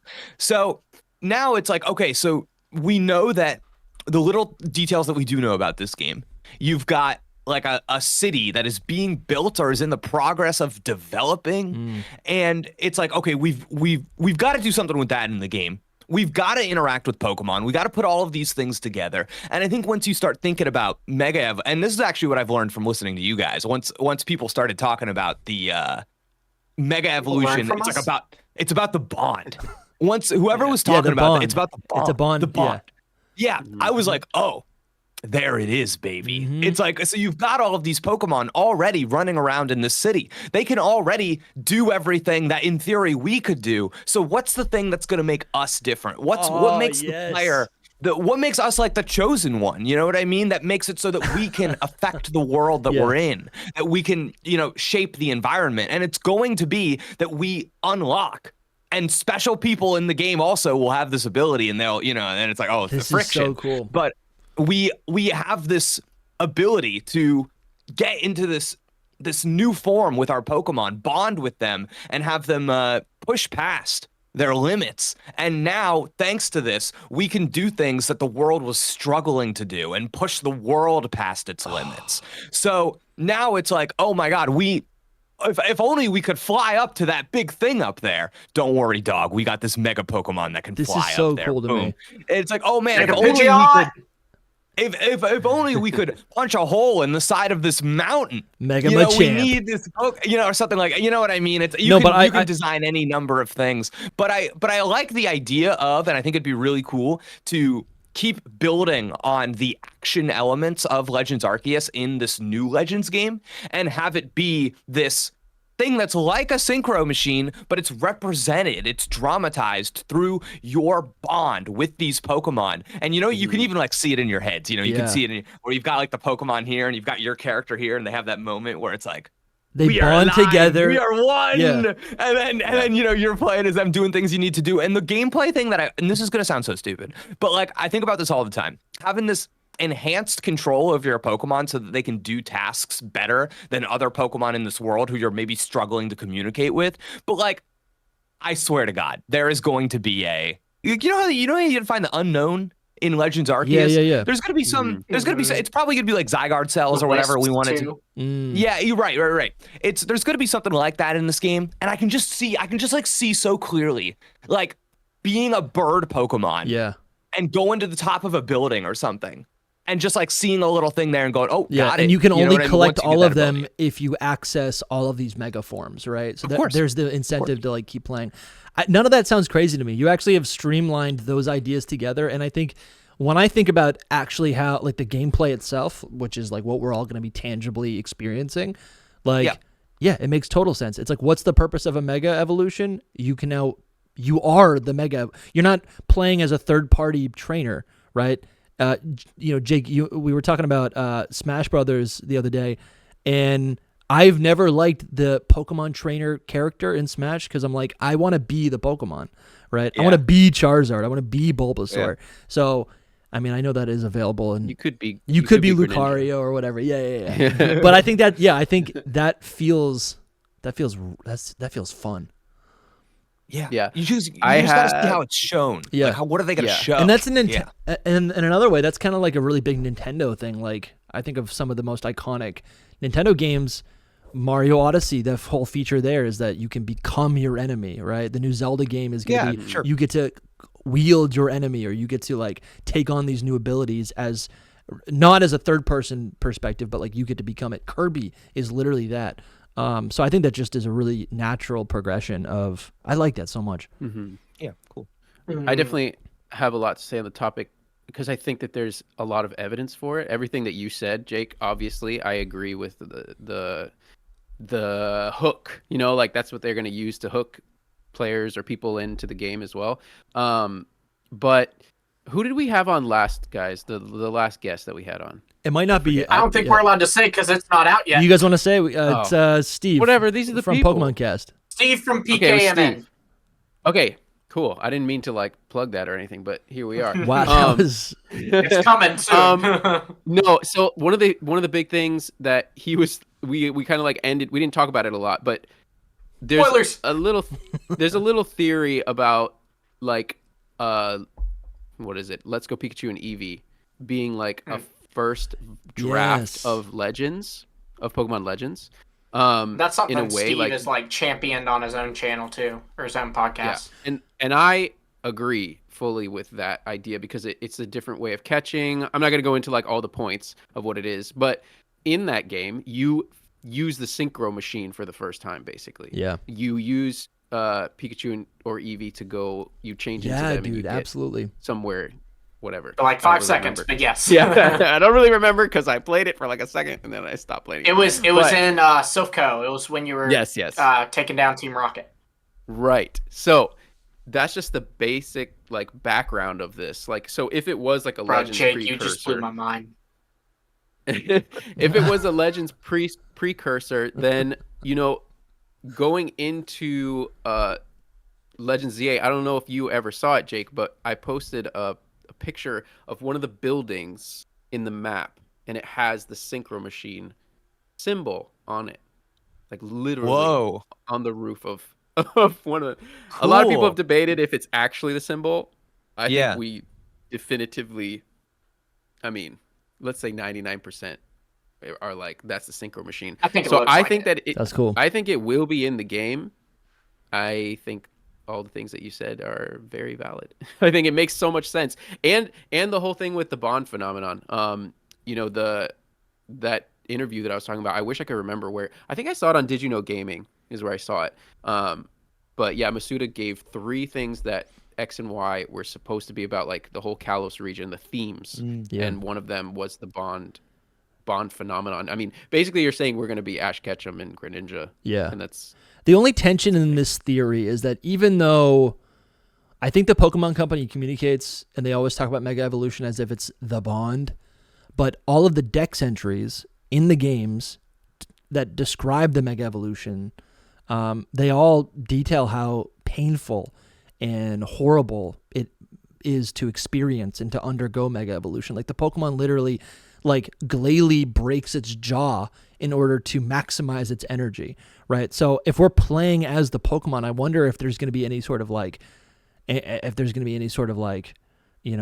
discussion about that, or because I don't know. Time limit. That could be it. Yeah, you can only do it for so long. That could be it. Make it a resource. Yeah, make it a resource. Yeah. Okay. I also think that it's like you know how like Legends Arceus is like not Diamond and Pearl. It's like its own little thing. Yeah. And and that like gives it freedom to stray. Yeah. And so I think that they can tinker and alter what they need to tinker and alter to make sense in the game. But I do think it would be cool if they adapted that idea that you're referencing and said, oh, we've gamified this now. So now it's like before we had this thing that was mega, because like, I don't know, using like the specific Mega Stone for each Pokemon, like, do we think that is how Mega Evolution will persist? Yeah. Like, I don't know. Like, did Legends Arceus even have held items? No, it didn't.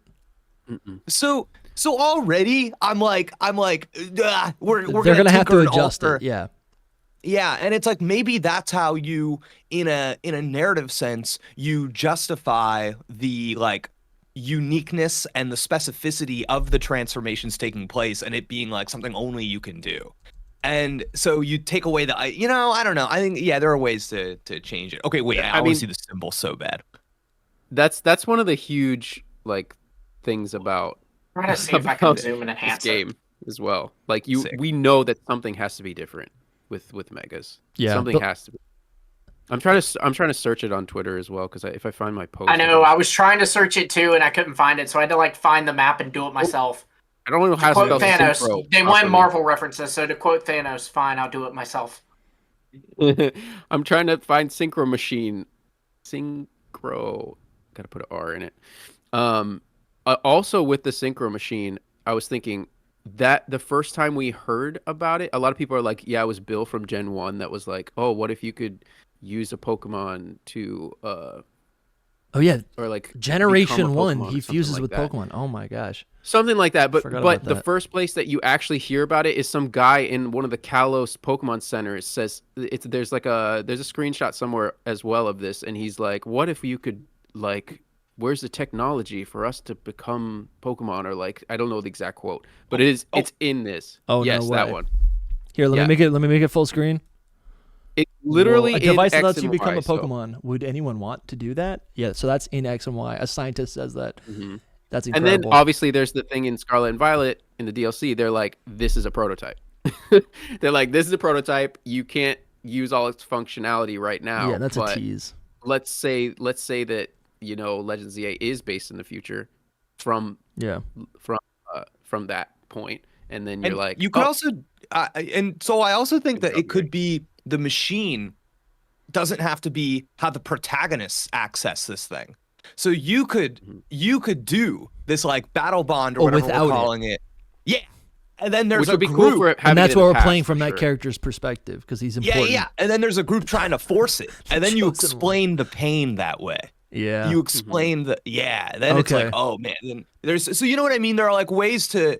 There's like like a naturalistic. I guess it might be a fallacy even, but yeah. Well, and I think the cool thing about the Legends games, and I think what they're going to continue to do here, is that the main character is actually way more specific than they usually are in a Pokemon game. And like the given circumstances and the things that make you special, it's less of a blank slate than it typically is. Okay. So you have a little bit of freedom to give your character some, like you're not just a kid from a small town. Yeah. You are special. Like you are, you know what I mean? It's so you have a little leniency there. That's pretty cool. Yeah. That's like in I'm just thinking, this is kind of unrelated, but in Pokemon Coliseum, the protagonist literally has a device, and he's important because of his actions, but not because of his abilities, and he still has to depend on the device to steal Pokemon for good, like that classic story. But yeah, that'd be really nice. This last one I sent, you can really see that it's not just like. It's not just a Pokeball, it's an actual S thing. Yeah, it's an actual S that forms the synchro of S, the synchro Oh, that's machine. clear as day. That's clear as day. Yeah. I love it. It's crazy to me because I think people are sleeping on it. To me, it doesn't connect. Yeah. Well, we'll clip this. We'll put it on it doesn't connect. It has a clear cutoff. So, I mean, there's always a chance that it's wrong, but there's always a chance that it's just so, like, I don't know, badly shown. I think it's obvious. Yeah. But Jake, we want to get Jark in here as well, but do you have any last words? I mean, you guys can always come back and be like, yeah, hey. I was just having fun. Listening. I'm glad there was some entertainment found in my comment. But thanks for hosting a little hang. Yeah, guys. Dude, absolutely. Yeah. It's good to see you, man. Background so much. I know. I'm a little jealous for of a little hang. The background's so great. The hedge. That's the new show. The hedge. I love being in the shrubs. I do. I love it. It's like I could be anywhere right now. You know what I mean? I'm outside the castle. You need to when you leave, just do like that Simpsons meme where he goes back into the hedge. That's good. Man, that's really good. Okay, wait a second. I think we can make it happen. Possible. He's gonna dissolve. I think we can make it happen. Hold on. This is some technical abilities right now. This is gonna be okay. Almost. No. Okay, just face back. Yes! It worked. Oh, that was amazing, bro. How do we get Jark in here? How do I just clap over and over? That was so good, Jake. Hey. There he is. He's here. Yo. What's up? What's up, Jark? Hey, Jark. How's kindergarten? I don't know how I could top that exit there. That was brilliant. That was incredible. That was amazing. That was a moment. That was amazing. Anyway. Yeah, how are you guys? Pretty good, man. We're doing good, man. How are you? This is fun. Right, It's nice to talk to all of you. That's just thrown off my train of thought completely there. I know. Jake is Ned Flanders. Or no, it's Homer Simpson, isn't it? Who's in the Oh, okay. I thought it was Ned. So what's up, man? What's your question? I don't have any crazy or comments. Or comments, concerns. It's all good. Rogaine or Jake did, but I guess I just wanted to kind of ponder the question: is this game going to be open world, or is it going to be segmented like Legends Arceus was? Because I think depending on that, it's going to affect the gameplay and how we progress through the game a lot. Yeah, I think there's a part of me. Yeah, I think assuming there's going to be technical limitations, I think I want open segment. That makes sense. I think there will be technical limitations. Yeah, so I'm fine with that, and I'm fine with that. Pokemon totally game, no. I think the one major annoyance of Legends Arceus, I mean, there were more than one, but I thought it was really frustrating that I always had to go back to the village, and I also thought the loading screens were pretty long. Yes. And that I think hurt gameplay. Like that was a lot of friction in that game. So yeah, just to hedge my bets, it hurt the playing. I'm like, give us open segment because like you kind of get exhausted like hunting like the outbreaks because that's like the main thing you do when the story's over, right? And like it makes you like by the time you've reset it like the third time, you're like, no, I don't want to do this because you keep having to go back to Jubble Life Village and go to the next area. But that's something that a lot of people have criticized. So I feel like they'll make it now where you can directly connect to each open segment. Like that's literally all surely. We need. That's literally all we need. It got to be an easy fix. Like it can't be that hard to be like, okay. It shouldn't be that hard. In between. I think the thing with Jubilife as well is that it wasn't really connected to the areas, like it was way off to the side. You didn't just walk out of an area and into it. It was like you went up to the professor and you had to, or like you'd go out the exit and then it would tell you, do you want to talk to the professor? And you'd have to get like sent back to him. That's cool. He'd tell you, you didn't catch anything. Do you want to go back to the village? And then you've got to go through that whole menu and then you've got to wait. It's just like a whole process and it just... Yeah, it's literally like they make the professor like roast you before you leave. Like you did nothing while you were here. You've been playing this game 30 minutes and you didn't do squat. You sure you want to go back? I think it'd be cool if there were like, if maybe there were like 3 like exit points on each border of the like. Assuming there's going to be like these 5 quadrants, or that's not a quadrant. It's also a circle. It's also a circle. Yeah, that's the thing. But like as you go from area 1 to area 2, maybe there's a couple of exit points, and then you can just seamlessly go to those next areas. I guess that's just open world with a loading screen at that point, though. I think, like surely if there is a hub as well, it's going to be Prism Tower. Yeah. Like there's no other logical place to put it, You said present time? What'd you say? No, Prism Tower. Oh, Prism Tower. Yeah, like yeah. Tower. Yeah. I don't know. Something I still wrestle with is like, if this city is a little undeveloped, like, will the outskirts, and by that I just mean the edges of the city, I feel like there could just be like some grass and there could be some shrubs, right, where wild Pokemon could be. Depends. It depends on the time in which it's set. I agree with you. I think that would be the best case scenario. Yeah, because the water is there for water Pokemon. Yeah, if it's set in the future, then it's like, unless something got destroyed Yeah. along the way. It's like, where am I going to find Pyroar? There's not just wild Pyroar in a city. That doesn't make any sense. So, I still like... in Africa.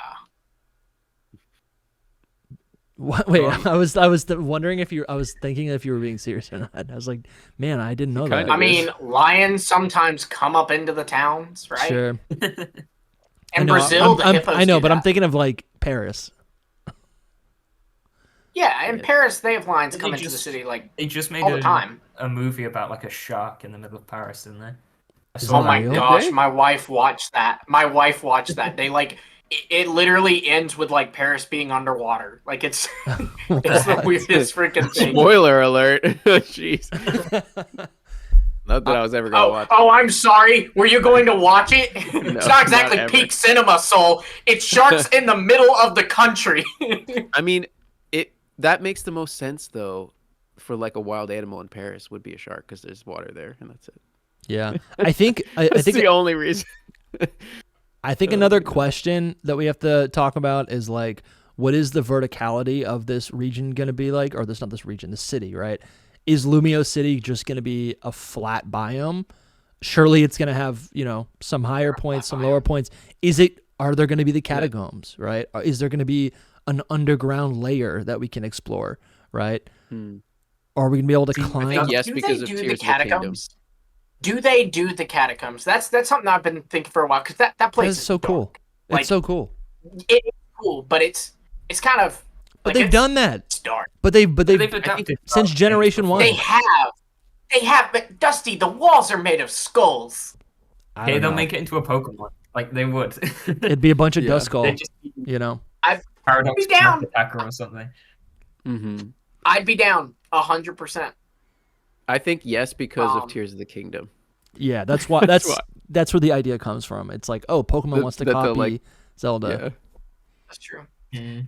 Yeah, and if there's a game where they get that dark, I feel like it'd be a Legends game. Yeah. Yeah. In the last Legends game, Volo literally summoned Satan to kill you. So. Yeah. And that wasn't too dark. If you want to go that far with that, but to answer your question though, open world or segmented, I want segmented, but like Dusty said, they could do a thing where it's just like a loading screen where you go into the next area. Yeah. So it's not technically open world, but it is. The map itself makes it feel like it should be open world because it's just one big circle. You know what I mean? So it's like if you don't have like a hub, which Prism Tower could be the hub, but Jake brings up a good point. Oh. No, go, Jark.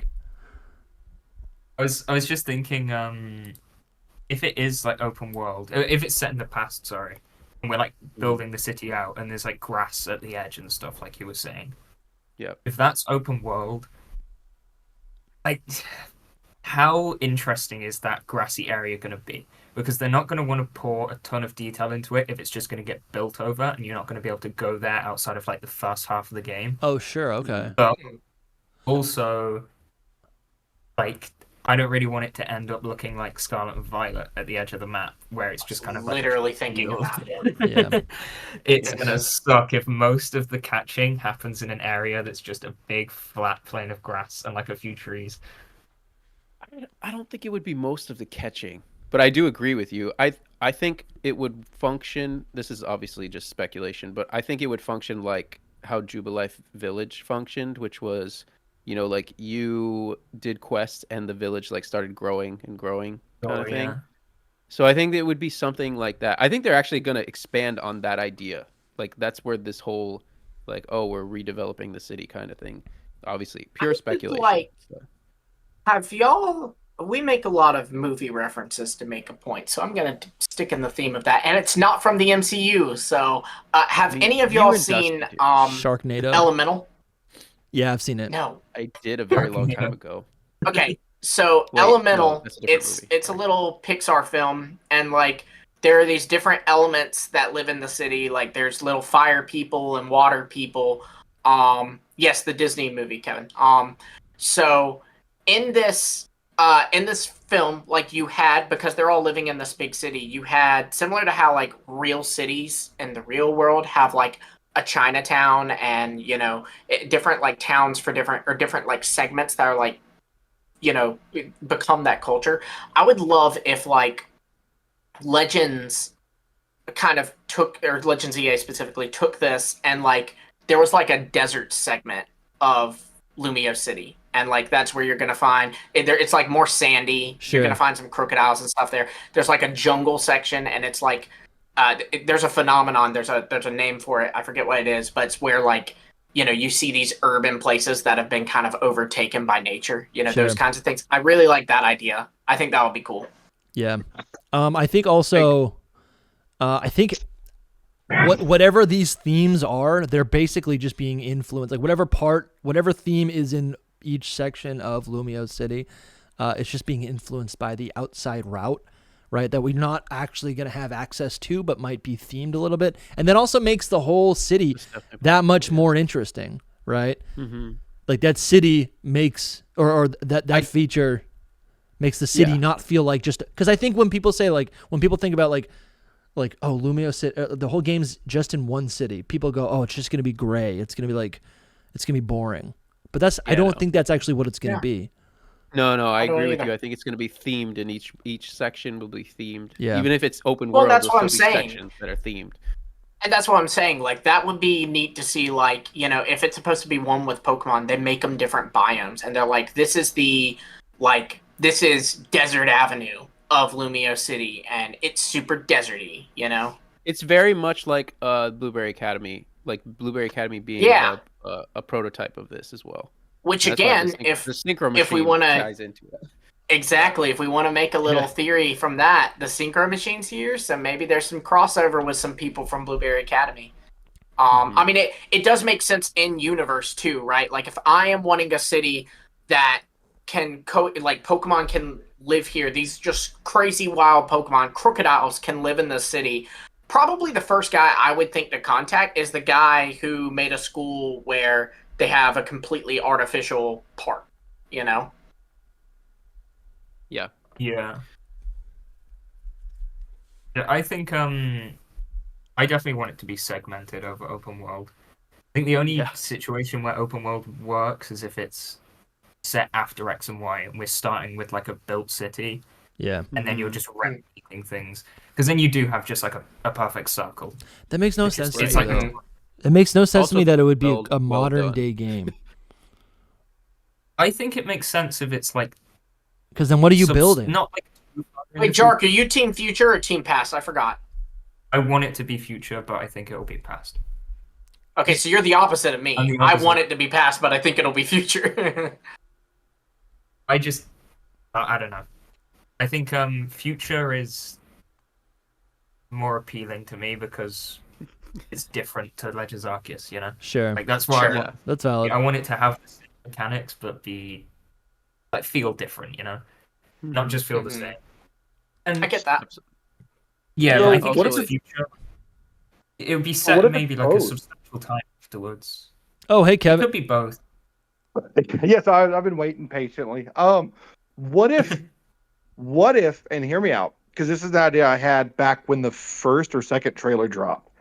Because we see everything digitized, what if the entire premise of the main story of Legends EA takes place almost entirely in VR inside Lumio City? And because you're in VR, you can go into the future, back to the past, and that's what sets the environments that you're catching certain Pokemon in. Like say you want to catch Pyroar, you set the time of Lumio City back to the past. You go back to the past, catch Pyroar, and set it. You know, if you want to catch like Rotom or something else, I don't know. Interesting. I'm kind The of future, go I'm to kind the of lost future. with the VR thing. So Well, Because I think we're going to be It's the playing metaverse in of the actual Pokemon. world. I don't think we're going to be playing in VR. it would work though. It would work if we're talking about the Synchro Machine. If we want to get really That's crazy, true. we could think about the Synchro Machine being a way that you could go into the future with you go into a Pokemon in the future. You know, I don't know if you could actually play as a character in the future, but Yeah. I don't know. And if it helps, this was a Kevin, theory you for a thought while. of this with the first trailer, because the second trailer isn't out yet, and for that reason, I'm upset. Okay. I couldn't remember if there was a teaser and then a full trailer, or if it was just one trailer. And I just saw it No, twice. just the one. That's why we're dying in a drought. So what I was thinking is, what I was thinking is kind of the Kalos region itself, like the actual nature of the Kalos region is dying, and the reason for that is because everybody's in VR. It takes place. It takes place 100 or 200 years or so in the future, where everybody's in VR, kind of like It's kind of like what was Fallout. that movie? In the new Fallout show, they're all they're kind of in a simulation within the vault. Like they pretend that there's sunlight when in reality it's like they're just living underground. That's kind of interesting. Kind of like that, or that movie that came out a few years ago, Ready Player One. Kind of like Ready Player One, where everybody is training in VR, so to speak, because there's already a precedent for Silph at least to be able to create Pokemon like Porygon digitally, and then bring that Pokemon into the real world of Pokemon. So there's already that groundwork there for us to go back into the past, catch Pyroar, and bring him out of the computer into the real world. That would give us the reason to bring him into home.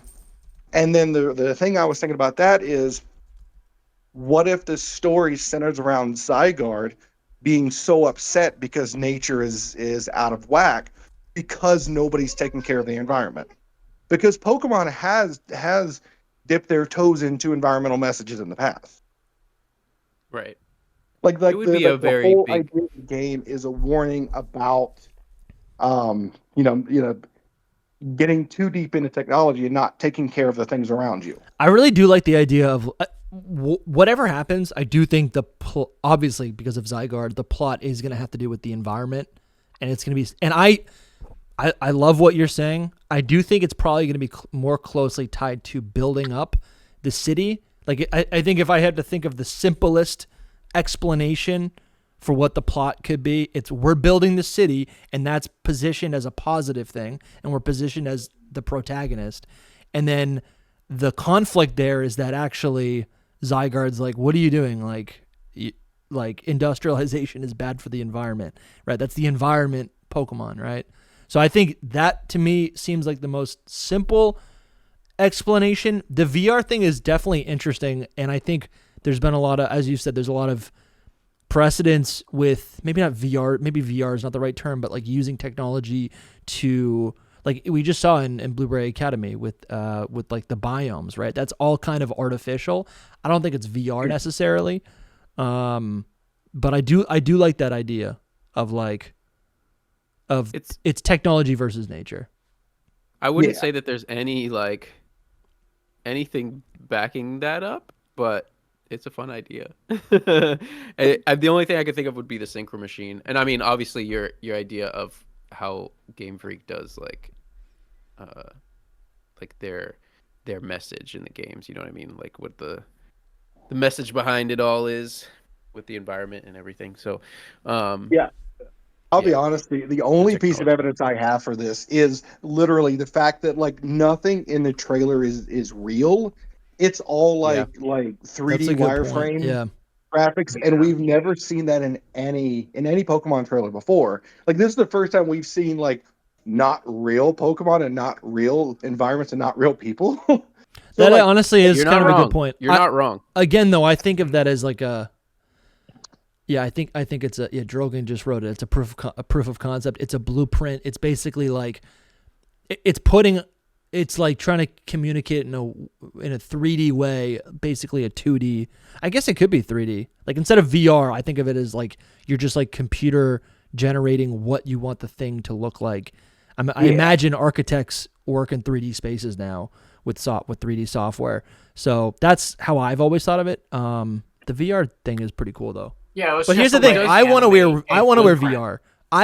In real life, I want to wear VR and play as my character in the Pokemon universe. If there's another layer, I'm gonna be so jealous if my player character is playing VR as a Pokemon trainer. I want to be the Pokemon trainer with the new Apple headset. Well, you have fun dropping that $3,000. Yeah. It does make sense, but it is also it's a blueprint, right? That's the main. Well, I mean, we don't know. I don't know. That's just how I see it. No, I think it. Yeah. What do you think, Jack? What were you gonna say? I was gonna say I'd be really surprised if anything we saw in that trailer on Pokemon Day was like even representing something that we get to see in the final game. I think it's literally just a fancy way of giving us the title and getting us like a little bit hyped. That's all we have. Especially again if we theorize that this was kind of a last minute trailer. Yeah. Also, like it does seem like a last minute thing that they kind of threw together just to have like something like a wow factor at the end of the presentation, you know, that isn't just a TCG game. Also, if we're thinking about some things that Ku said about it being also a big feature of Pokemon Day 2025, you know, it's like you know, whatever trailer we're getting next will be like a bigger exposition on this game instead of whatever we got just now. It was just like a little hype trailer. Yeah. Even if soon we kind of get just like a reveal of what the game looks like not particularly like a story trailer or a bunch of gameplay, but just like a short 1 minute thing showing us some different locations, maybe the starters. Yeah, Lumi, I agree. Yeah. Lumi and Soul, how are we doing on time? We started at 10. It's 2 hours. You can keep going through your thing there. No, I'm just keep going through your 4chan. You guys are good. Yeah. Out if you want to like get someone else in. No one else is here right now. But yeah, if anyone wants to jump in, this is for you guys. So Evan, Jasko, Bramtastic. Well, there's 2 Hazes. That's confusing me. Yeah, Haze has been missing. Toad Haze. Is it like mobile Haze? And yeah, I have no idea. I was just gonna say, I was looking at that leak as well. I've got it up on my screen here. Yeah. The thing that loses me is like Zygarde gets. I'm reading down at the bottom. It says Zygarde gets an absolute form that looks like a tank. Now, I don't know about you guys, but my favorite part of Norse mythology was when Odin rode a tank into battle across the world. That was like the best bit. I didn't even know about that. That's crazy. Dry British humor, yeah. That's what this is. Okay, I get you. I No, was it like, totally is. I'm like, no way. There's not a Thor movie about that. Yeah, that's like American mindset. Hilarious. Yes, no, I skimmed through this, and when I read that part of it having like an absolute form, I'm like, isn't 100% kind of like like it's already complete, and I can see it getting another form. Like absolute sounds cool. Yeah. Also, like A to Z. Assuming that this post on 4chan is credible, making that jump, if we're like, it's basically written from the perspective of someone who doesn't actually know what they're looking at. So the absolute form to them could look like a tank, but it's really just whatever it actually would be inspired by, and then it just happens to look like that. Right. It's like it's okay, but like it could have like snake arm cannons. This thing is total like it's hydrated. It's not real. Yeah. But to like kind of go off what you're saying, there is like remember Kaka, what's his name? It was the guy who leaked a bunch of Scarlet and Violet Pokemon. And he said that there was a 2-stage Pokemon that was ice type, and he said it was an icicle Pokemon. That Pokemon, fun fact for you all, was Titan. Right. So you can see the icicle element, but obviously calling that an icicle is very much underrepresenting what that design is. So like, and then likewise, some other like leaks we've had, like the leak that actually talked about the trailer that Titan was revealed in. It said that there's a Pokemon called Titan, and it's a bipedal whale. And they're not wrong, but the image you get when you hear bipedal whale is not Titan. So to play devil's advocate, if we have a 4chan thing saying a tank, that's like, that doesn't necessarily mean that's like a literal tank. You know what I mean? Does that make sense? Am I articulating what I'm trying to articulate correctly? Yes, you are so clear, and it's true. But also, Kaka totally did not know English. Oh, no, totally did not know English. So however he described Titan being an icicle, which was hilarious, by the way. Well, I think it was code names, like how Dreadnought is coded as Kame, which I believe means turtle. But he just like was reading the code names. He was like 2-stage icicle. Yeah. And again, you can see it like the spikes, and it's an ice type. Sure. Jake said a smart thing about it, which is this is Red Flag City. this 4chan post is Red Flag City. Evan also had a question because he's at work, so he can't hop on the call. But and it's not ZA related, which is fine. Whatever. This is a Q&A. Yeah. What's one unused dual typing you would like to see? Other than Bug Dragon. But that's why other than Bug Dragon? Like, because that's the one. Why are you doing that to me? To me. I'm pretty sure it's unused. I think Ice Poison could be cool. I mean, it's not the most like great competitively, but I'm just saying I think the idea of an Ice Poison could be fun. I think was it maybe Sneasler that should have been Ice Poison or something like that. Some people think it should have been. It's fighting poison. Yeah, it's weird. You have to have like the climbing aspect of it too, so I don't know. I don't know many unused typings off my head. Rock Ghost, that's kind of one that I'm kind of surprised hasn't been done. And that would be kind of fun because, Rock's weak to fighting, but now Ghost would make it immune to fighting. So that's weird like that Rune Regis isn't that. Shouldn't Runerigus? Yeah. It should be, yeah. Yeah, it's there's a lot of instead, Pokemon that should be Ghost Rock, but they decided to make it ground type for whatever reason. Mm-hmm. Here, I'm going to pull up a list right now of the unused Pokemon types. What were you saying, Jark? I don't have like enough of a competitive brain to like think about what everything's weaknesses would be, but is Rock Ghost like, would that just be awful or? I don't think it'd be awful. It's a rock type, so it's not going to be great because like rock has a lot of no matter what, a lot of common weaknesses. Like water is, water's on everything, so that sucks from that regard. Like especially when you look at a competitive standpoint, there's always a water type that is, pretty common and competitive. Like right now, it's Urshifu. Yeah. Bram said before that it was Palafin. Bram said Rock Ghost would be a good type for Kalos Catacombs. Yeah, maybe another Yamask form. I watched. That'd be great. I watched. It might have been. I watched a really cool video recently. It might have been Gator X breaking down and detailing the fossils. And the common theory is that fossil Pokemon have a hidden type behind the rock type. Mm-hmm. But he kind of broke it down and used a lot of evidence from a lot of Dex entries and other like canon mediums. And he kind of just like said that like with the rock type, yes, it means minerals, but it also just means like really, really old, right? And it's kind of used for those types of Pokemon.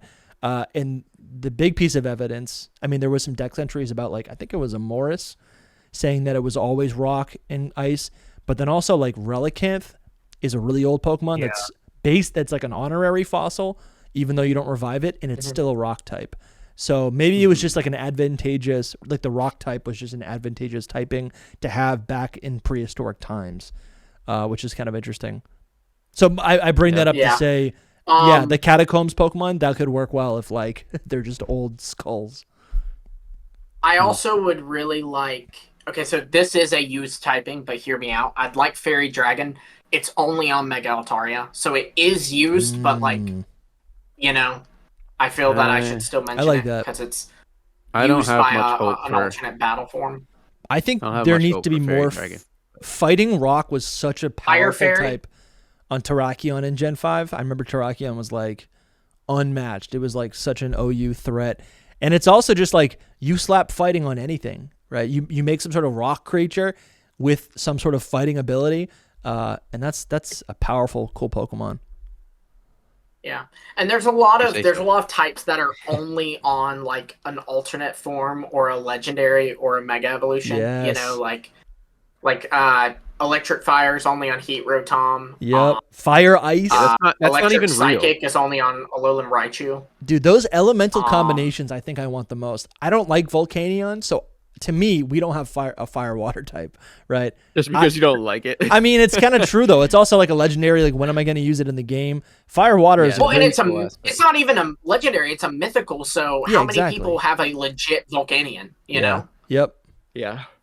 Fire Ice, Fire Electric, Electric Grass. Those are the actually, we have a lot of Electric Grass now. I think my pick would be Bug Normal. Yeah.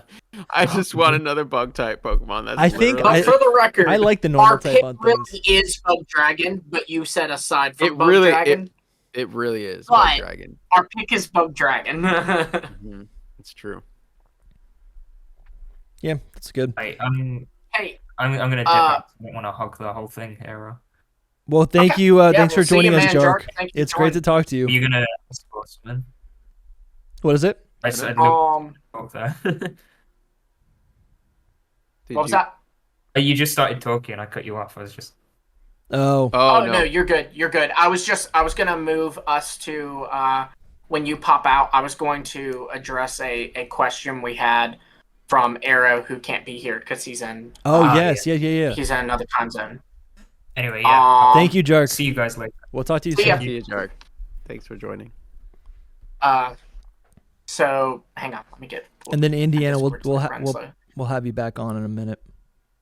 Okay, so Aerodynamics said, if you could take away the legendary title from one Pokemon, who would it be and why? This is interesting. Wow. That's a good question. I love that. Is there a Pokemon you think is undeserving of the title? I don't know about undeserving, but like it could be. I didn't think about it as undeserving. I thought about it as like maybe it's just better. Yeah, and like if you remove the legendary well, status, if it's better is not, then it's not deserving of the title, I'd say. Yeah.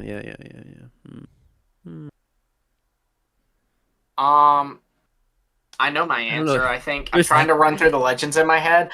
I know my answer, but it's controversial. No, Jake. Jake just posted it. No, Jake just he's posted beautiful. It. That was my answer. Beautiful. That was my answer. Calyrex. Ugh. So for me, I don't like Calyrex. I think a lot of the, what are they called? Not pseudo legends, but like what are the like the trios? A lot of the trios are not really that powerful. I feel like it'd be way cooler if you could. I'm actually, in a lot of cases you can get them throughout your game, right? I think when I think of legendary Pokemon, this is just my own hang up. But when I think of legendary Pokemon, I think I can't use it. It's too powerful. Yada yada. I almost want a different title for a lot of those like trios, right? I almost don't want to call them legendaries. They should be something else. There should be mythicals. There should be like the box legends, which are the legends, and then you have another category, and that might make me actually want to use them in a playthrough, you know. But that's my own mental hurdle. You still can't use even sub legendaries. Yeah, unfortunately, because of when you get them too. That's the biggest. Yeah, but to answer the question, I think Eternatus should be an Ultra Beast, which is not actually a legendary anymore. That's my answer. Still has them. Serebii still has them as legendaries, the Ultra Beast, but that's a hot topic. Maybe when we have if you a go moment, by code, that is technically wrong. It seems like it was a retcon, in fairness to him, because Ultra Beast used to be coded as a category of sub-legendary. But now he's usually pretty quick to like change that though. But he must just, I mean, that might just be him thinking that it is a legendary, you know. It's probably like a disagreement. Do you guys have an answer? Yes, I have 3 though. And the 3 because they're a trio. Okay, Jake. No, I was with you on Calyrex. Now Jake is saying Zacian. No. Yeah, Zacian and Zamazenta should not be legends. Legendary. They look like No, they look like legendaries. they look like pals, to be honest with you. You look they like kind a of pal. do. They look like pals. They kind of do, but better. You know who really looks like a pal? Friggin' Virizion. I'm just looking at him. Virizion looks like that fits. It really I is. thought you were actually going to say someone's name because I said Dusty looked like a pal. And I thought you were going to be like, you know who does? My neighbor John, you know? Lumi does. But like in a lot of ways, like, I mean, my original point, like the Kanto birds, they don't look very legendary to me. Like in 2024, they look like just like weird. Like I feel like they should have a standard Pokemon that they evolve from or something. I agree. Like most of the sub legendaries don't look like they should be legendaries. I think the Regis, like a even lower class than sub legendaries. There's some that shouldn't really. Like the Tapu's a little bit. But my pick I think would either have to be the Silvally line or the Loyal 3. The Loyal 3 I think are the ones that I would go with. Yeah. Because there's just no legendary vibe about the Loyal 3. The Loyal 3. I'm spacing on what they are now. That's Monkey Dory, Pheasantipity, and my God, you've already forgotten this? No, I never really I was like, yeah, literally. But then there's some standalone Pokemon that really do. I mean, I think Cresselia feels like a legendary. It's not a boxed legendary. Heatran feels like a legendary. There's a lot of lore with all of that. But yeah, I think a lot of people would disagree with you on both of those. To me, they look like just obscure creatures that are, not a Pidgey. Like, I don't know. It doesn't look like a normal Pokemon. I think when a Pokemon kind of walks there's a spectrum here, right? You have your backyard Pokemon, Ekans, Pidgey, Caterpie, the things that we can identify as, real life creatures, right? That we can capture and befriend. And then all the way on the other side of the spectrum are like Ultra Beasts. They're things from other worlds that were specifically designed to not look appealing to humans, right? They don't have any sort of friendly quality to them. And a lot of the Pokemon, I feel like, they're all over the place, but usually legendaries are more on that Ultra Beast side. Cresselia is a Pokemon like that, it's like, is it a bird? Is it a serpent? Okay, it flies though. Its head is a crescent. It looks like it's spacebound. I'm being serious. I'm not making a joke. I just hear, is it a bird, Dusty, with you? And well, what is Cresselia? I know you're making a joke, music but starts playing. What is Cresselia? It kind of has the beak of a bird. It has wings, but not even. Its wings are underneath it. Does it have a mouth hole? I think it does. It has like a swan duck vibe to it, like it just floats in space kind of thing. Exactly, yeah. It's a space duck. Can I reverse the question and ask what's a Pokemon that isn't a legendary but should be? Volcarona. A lot of people would say Arcanine. Yeah, Volcarona. Arcanine's a good one too. Spiritomb, that's just because I think it's is been an okay set one. up. Those are the ones that have been set up like in our minds though, because we thought they were. I had never thought of this, but when Gen 5 was being created, and there's a lot of obvious reboots, or there's a lot of obvious connections to old Kanto Pokemon. I would actually argue that Volcarona could have been inspired by the fact that Arcanine, another powerful fire type 2-stage Pokemon, was originally categorized as like a legendary Pokemon, because they set up Volcarona to work like a legend. Jark took my answer, but Blood Moon Ursaluna. I know Ursaluna's not, but like the Blood Moon Ursaluna should be. Yeah, I'm with it. I don't know about that one. Blood Moon Ursaluna is a legendary. Like Articuno. Listen, we could do a whole episode on this. We did. We could do a whole episode. That was like our third episode. Maybe now we should let in Indiana Jenkins to ask their next question. Yeah. Oh yeah. I agree. Who's got their finger on the button? Not me. Huh? Lumi, have you been letting anyone in? He did let someone in, but Indiana's here now. Well, I actually just got out of a meeting, so you made my meeting very, very, very entertaining. Nice. Yay. They were like, wah, wah, wah, wah, wah. That's what they were doing in my meeting. And I'm like, I got it on my other screen. Yeah. That's hilarious. I'm like looking. Instead, I'm working. I'm working now, but I'm watching football at the same time. Okay, right. Hilarious. So my question is, you know what? I know we focus a lot about Pokemon, but the one thing is like, I'm just curious to hear you guys' thoughts on is like the gym leaders. I just feel like they've been lackluster lately, and it's just like, what can we do to improve them or make them better or stand out, or what are you guys' thoughts on the gym leaders, or should they have certain Pokemon? Should there be, some type of because we group these, a gym leader. Here you go, Dustin. No, yeah, that's interesting. What makes a gym leader memorable? That is really interesting. That's a good question. Because I think yeah. Go for it. I don't know. I think a lot of gym leaders, they develop cult followings over time. And when I think of the most iconic gym leaders, they're like Gen 1, Gen 2, Gen 3. But I'm like, that has to be nostalgia. But then I'm like, what about people who grew up in with Gen 4 as their first game? Is Crasher Wake really that iconic? Because he seems like a buffoon. I know who that is. Exactly. Really. But is that me? Is that my bias? Why does Crasher Wake seem like a buffoon? What about Cresser? Or what's his name? The grass gym leader, Walton, in Kalos. Yeah. What the heck is his name? I don't even know his name. Yeah. So what is it? I don't know. I think it has to do with design. Number one, like people, they like how the character is designed, and then they like make their own headcanons about like how strong they are or something. The second thing is ones that are involved in the story more. I think that's the way that they could make them better, is like every one of them is more involved in the story. Like maybe make less gym leaders, I don't know, or like a group of them that is more involved in the story than some other ones, because you can't like bring them all in. But I think that's the main thing. So okay. I when you asked the question, my first thought was, I don't know, a lot of gym leaders I don't remember, but I also was able to beat them very easily.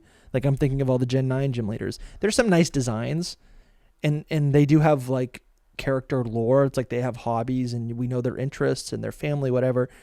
But they're usually easy, and I just steamroll them, and then it's like, what's the point? And Jake just he suggests something really interesting that actually resonates with me. He said when he played through Heart Gold, he was kind of able to identify maybe what we're looking for.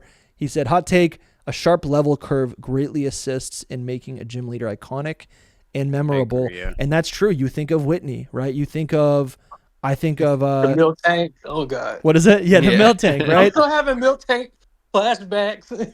Yeah, no one remembers Price because he has like 4 dugong or whatever. Like Price is a joke in Johto, but you know who's not a joke? It's your dad in, or it's your dad in Gen 3, or it's Watson in Gen 3, right?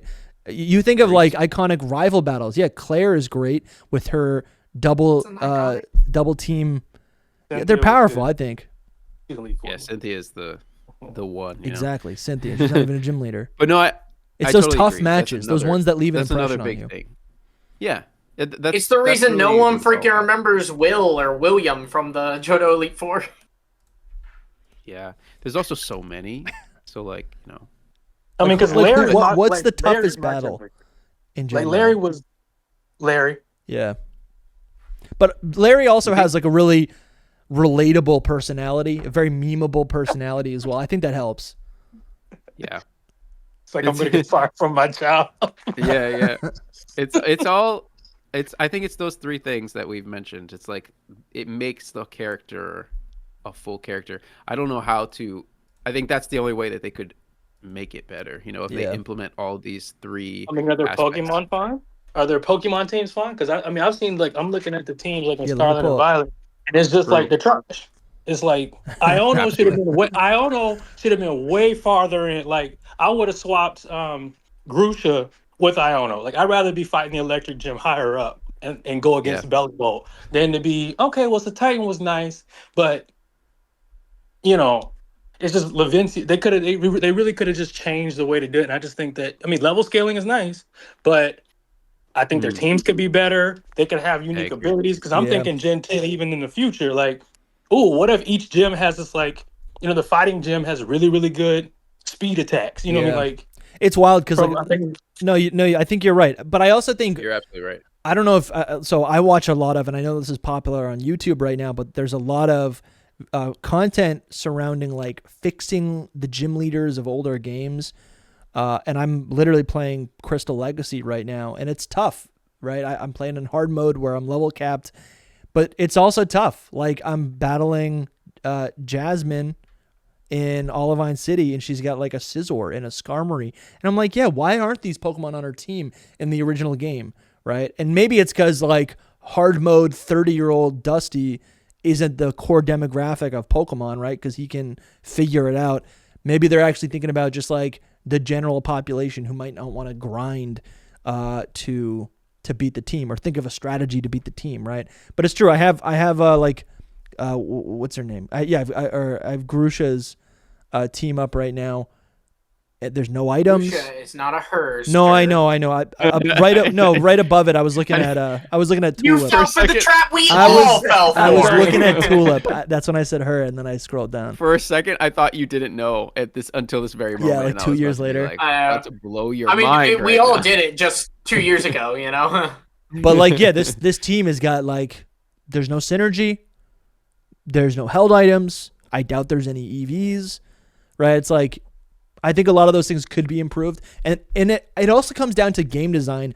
I think a big problem with, at least that I've illuminated in Scarlet and Violet, is that the open world, because it doesn't scale with you, you get a little bit ahead, and then you end up just like steamrolling the rest of the game, right? And it feels very aimless. So then, and because there's no because the game's not guiding you along and saying like you have to fight them and then them, because there's no, I get insecure every time I use the word narrative now. When Jake's watching, I'm like, oh, he's just copying. That's like Jake's thing. The term narrative, literary narrative. Anyways, there's no the game's not guiding you along, and because of that, like you can do it out of order, and then there's nothing memorable because it's just like it's aimless. There's no purpose. So, yeah, it's a good question. There's a lot to it. Yeah, I didn't think I would get that excited. I'm just gonna say, I think Dusty, what you're trying to say is the map design of Paldea didn't lend to, you having that experience that you had traditionally with the routes, where you kind of had a feel of kind of what you were walking into, and you could kind of get a little taste before you had a smackdown. Now it's just kind of like, let me just run over here and get this. Yeah, I don't know. I think I'm also different than a lot of players. Like I love replaying games. specifically Pokemon games, because every time I play through it, it's like I'm using a different team, and it's like I can memorize. It's like, okay, I know what to prepare for because I played this. Different experience. Yeah, exactly. And with Scarlet and Violet, I've only played through it like twice, maybe only once and a half. I don't think I even finished my. What would you think of Blueberry? Because the trainers in Blueberry were like, Lacey came out smacking, and just dude, as soon honestly, as you got here, I was like, and that wasn't even her real team. I was like, what? No, actually, this is supposed to be the easy one. Yeah, you're actually absolutely right. Because I tried to. What was it? I tried to fight the last guy first, and it was like you have to collect a full team of new Pokemon, and I was like, all right, great, I'll catch some cool Pokemon, and it'll be easy. And then I couldn't beat him, even though there were like, Electivire and Rhyperior. I was like, oh, I got him. But yeah, I think we want to get in. That was a really good question. I think we want to get in. Who's I don't know next? how to get back. So if y'all can send me back, are you guys letting? Are you guys letting yourself in? I have no idea. No. They were. We had a little error with stage moderations, but I fixed it. Okay. I think Hayes wanted to hop on. I wanted to hear from him. Yeah. But it's great to talk to you. Thanks so much, though. Thank you so much. I really enjoy your takes. Yeah. Good. We're trying. Who's doing it? The other Hayes said, "Put the right one in, not me." You made 2, and now what do we do? I've invited Hayes to speak. So Hayes, you should be able to hop in. You have been invited. There we go. Hello. Hey, what's up? What's up? Hey, how are you doing? Good. Great. Yeah, I'm still at work. It's almost 8:30 p.m. But you guys have really made my pain up a lot easier. Awesome, thank you. That's good. We're glad we could be there. Glad to hear it. Yeah, good to be on the show again.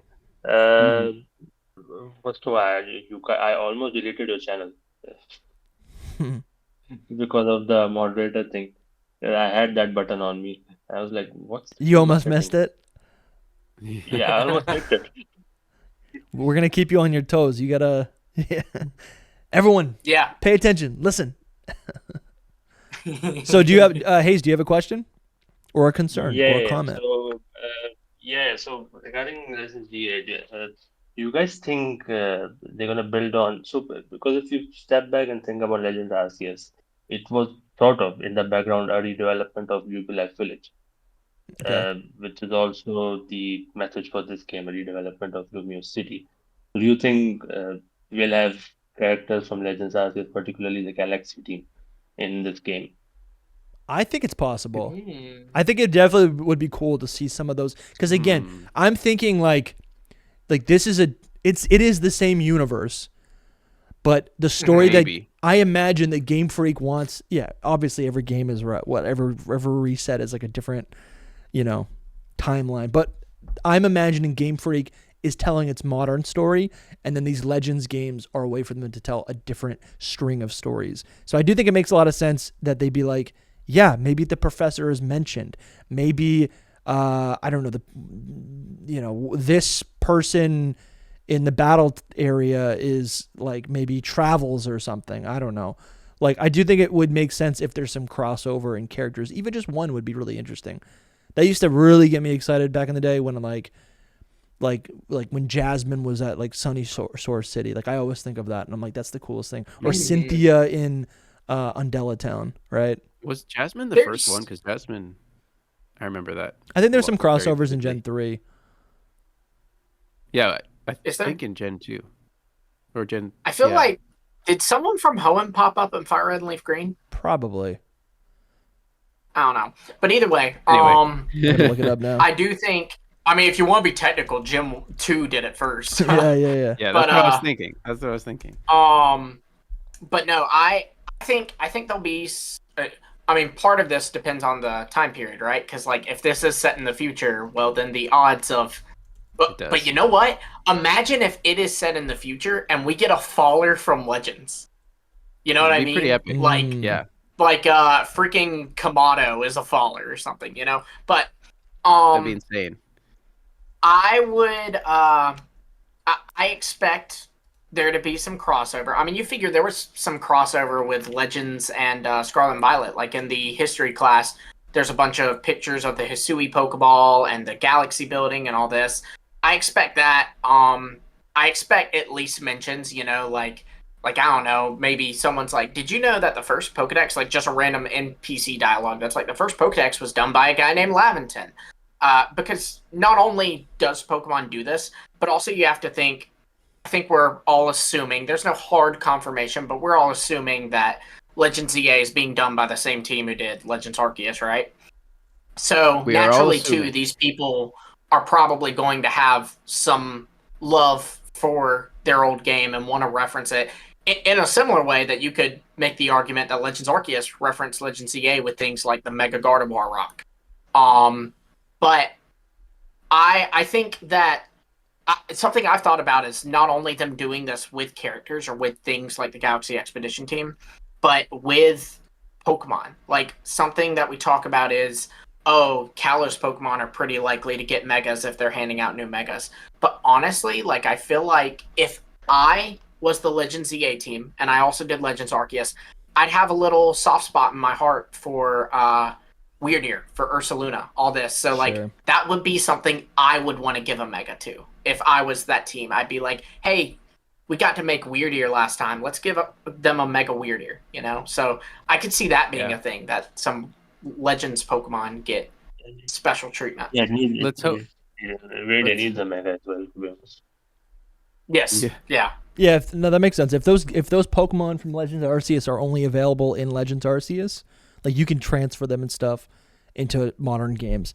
But if that's the only game that they appear in, it feels like, I don't know, padding for Legends ZA. It would make sense that Game Freak would be like, okay, well, we have all these. Let's introduce all of these plus all of these. And that just, like, they still feel exclusive. They still feel new and rewarding, right? Because National Dex isn't a thing anymore. Right. But he was asking about the characters as well. So yeah. I feel like if it's set in the past, there's more likely a chance, because even if it's set in the future, think about what Jake said. If you go by his theory, your protagonist has to be someone special. And who was someone special in Legends Arceus? The guy who fell from the sky. And then after the events of Legends Arceus, what was his or her need to stay there? Maybe he was warped again and sent to this Lumio city, and he is still the protagonist in this game. Yeah. No, I mean, have we ever definitely considered? Have we ever considered the theory that, like, one thing that was kind of not complained about with Legends Arceus, but that was made note of was, we're pulled from our time, and there kind of isn't a happy ending because we never go back to our time. Have we ever considered that the character from that Legends EA could be a Legends Arceus sequel, and that now we get pulled from Hisui? Like, we're essentially, okay, here you go. Here's the Marvel reference. And what if there is, like, a multiversal team, and, like, they're kind of sent to handle, or, like, specifically Captain Carter is, like, sent to handle these kind of multiversal crises. So what if, like, the character of Legends EA kind of becomes that? And we were asking, what are these legends in reference to? It's the tale of this character. I definitely think that that's a possibility. If this timing of it is, like, right after Legends Arceus, because it's very possible that the time frame could be set right after Legends Arceus, so it's like a sequel to Legends Arceus. Yeah, that's what I'm going with. I think it will be like 20, 30 years after Hisui. Yeah, that makes the most. It seems like it's the most obvious choice. So in that case, you could see characters from Hisui there, possibly. Maybe Lavington, because he travels, Yeah. And if it wasn't clear, he was from Galar. Yeah, he's from Galar. Yeah, and if it isn't clear to the audience, for those who don't know, we're talking about, like, and Jark brings this up in the chat, that the protagonist in Legends Arceus, they're wearing, depending on which gender character you have, their shirt is either from Kalos or Alola. So the idea is, it's actually not Alola, it's Galar. Oh, is it Galar? Mm-hmm. It's a very Alolan looking shirt, but it's from Sword and Shield. It's got, like, Executor on it, doesn't it? Or it's just has a tree. It has palm trees on it, but it's from Sword and Shield. It looks very Alolan. That's why people often make the mistake that it's Kalos and Alola, but it's from Sword and Shield. okay, that's good to know. The Kalos one is a definite, and so the idea is that that could be like, what if that's crazy? What if that's the character that we play as in Legends ZA? Insane. Even if it's just a reference, the fact that it's like the next Legends game is also in Kalos, that feels almost like a tease or a coincidence. But yeah, I kind of want to jump back to this rumor and just finish this up. Yeah, we should. We need to finish that up. Absolutely. But Hayes, it's good to talk to you. Thank you for asking us a question. I'm glad no one has concerns. That's good. But yeah, man. I think you'll see the Patreon go down if people have concern. Thanks, man. I appreciate you being here, man. Sweet. Yeah. See you. Have a good day. See you. Enjoy the rest of your day. And then Grape does want to speak. We can let Grape in, and then we can hear what he wants to say. Yeah, and then finish the thing. I mean, if you guys have more questions, you can hop in, but we are going to have to wrap up. Yori has concern. What's the concern? She's concerned that Dusty and Soul haven't played New Snap yet. Listen, 2 days ago, I'm trying to finish X first. I have no excuses. I just haven't prioritized it. I have a schedule that I'm keeping. No, I have no schedule. I want to play it, and I literally am going to just hop on and play it one day on this channel. I love it. You should. This is my face of belief. Yeah. Yeah. How do we let Grape in? Who's monitoring that? I got it. Thank you. Go up to the little hand on the top. Yep, there you go. So the next, so what's up, Grape? Oh, hello, fellas. Can y'all hear me? We can. Thanks for coming back. Yeah, you can. All right. So this was actually, funny enough, inspired by Soul's Pokemon X playthrough. I remember when he was talking to the NPCs. I think Sycamore said that he theorized that Xerneas and Yveltal are kind of like the reasons why Megastones exist because of the whole X and Y thing. So I was thinking, and then on Twitter around that time, there was this big debate about how Sun and Moon kind of villainized Mega Evolution. And I remember even in the Volcanion movie that happened a few years ago, the bad guy used corrupted Mega Evolutions to kind of make the Mega Pokemon attack Ash and his friends.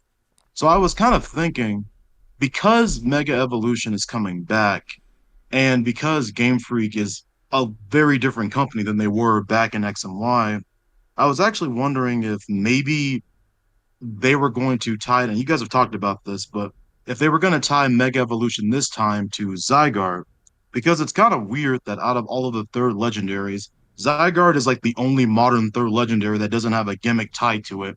Like Necrozma has Z moves, Eternatus has Dynamax, Terapagos has Terrasolization. And I was thinking that maybe since Mega Evolution is tied to Xerneas and Yveltal, and they're like the base box office legendaries, maybe that's why they're so extreme, the megas that come from them, because it's like life or death. Wow. The megas either look like Mega Heracross, it's very bulky, it's filled with vitality, or like Mega Garchomp, it looks like a Grim Reaper. So it's like you can argue that's like death. So maybe Zygarde, the Mega Evolution that it gets, because I remember in XYZ, the anime, Lysander was experimenting with the Zygarde cells on Manon's chest speed. And we didn't really get anything that came from that, but he did say that Ash Greninja itself was special, and Zygarde said that. So maybe the Mega Evolution we're getting, conspiracy theory here, love it, is incomplete because it's based around Zygarde and Yveltal, two extremes. Interesting. But Zygarde represents Taiji, which is like this Chinese philosophy that's the supreme balance. So maybe the Mega Evolution that someone in the game works on that's coming from Zygarde is the quote-unquote perfected version of Mega Evolution because it's more natural. It represents order. So maybe the Megas that we get in ZA come from Zygarde, and maybe kind of like Dynamax, the Pokemon look more natural. Like if there is a Charizard Z, maybe it looks more like Gigantamax Charizard, where it has more natural magma-based, attributes I instead like of this so gaining a much. Dragon type. And And maybe the Kalos starters also get more natural, more balanced, neutral mega evolutions that aren't a part of an extreme, but are more about balance, and that's what separates them from the original Gen 6 megas. And I want to get you guys' thought on this theory. That's so cool, Grape. I love the because when the meme of megas are that they just get spiky, and that would line up with it. The fact that it's just like they're just like things protruding out of its body. It's not an extension of what it is. They're like add-ons, right? They seem forced. Yeah, I love that so much. I think that could tie into Soul. You've been a big champion for a while now of like because Mega Evolution's the only gimmick that is tied to specific Pokemon. While there are Gigantamax forms, all Pokemon can Dynamax. While there are like 2 special Terrestrial forms, all Pokemon can Terrasilize. All Pokemon can use Z moves despite there being specific ones.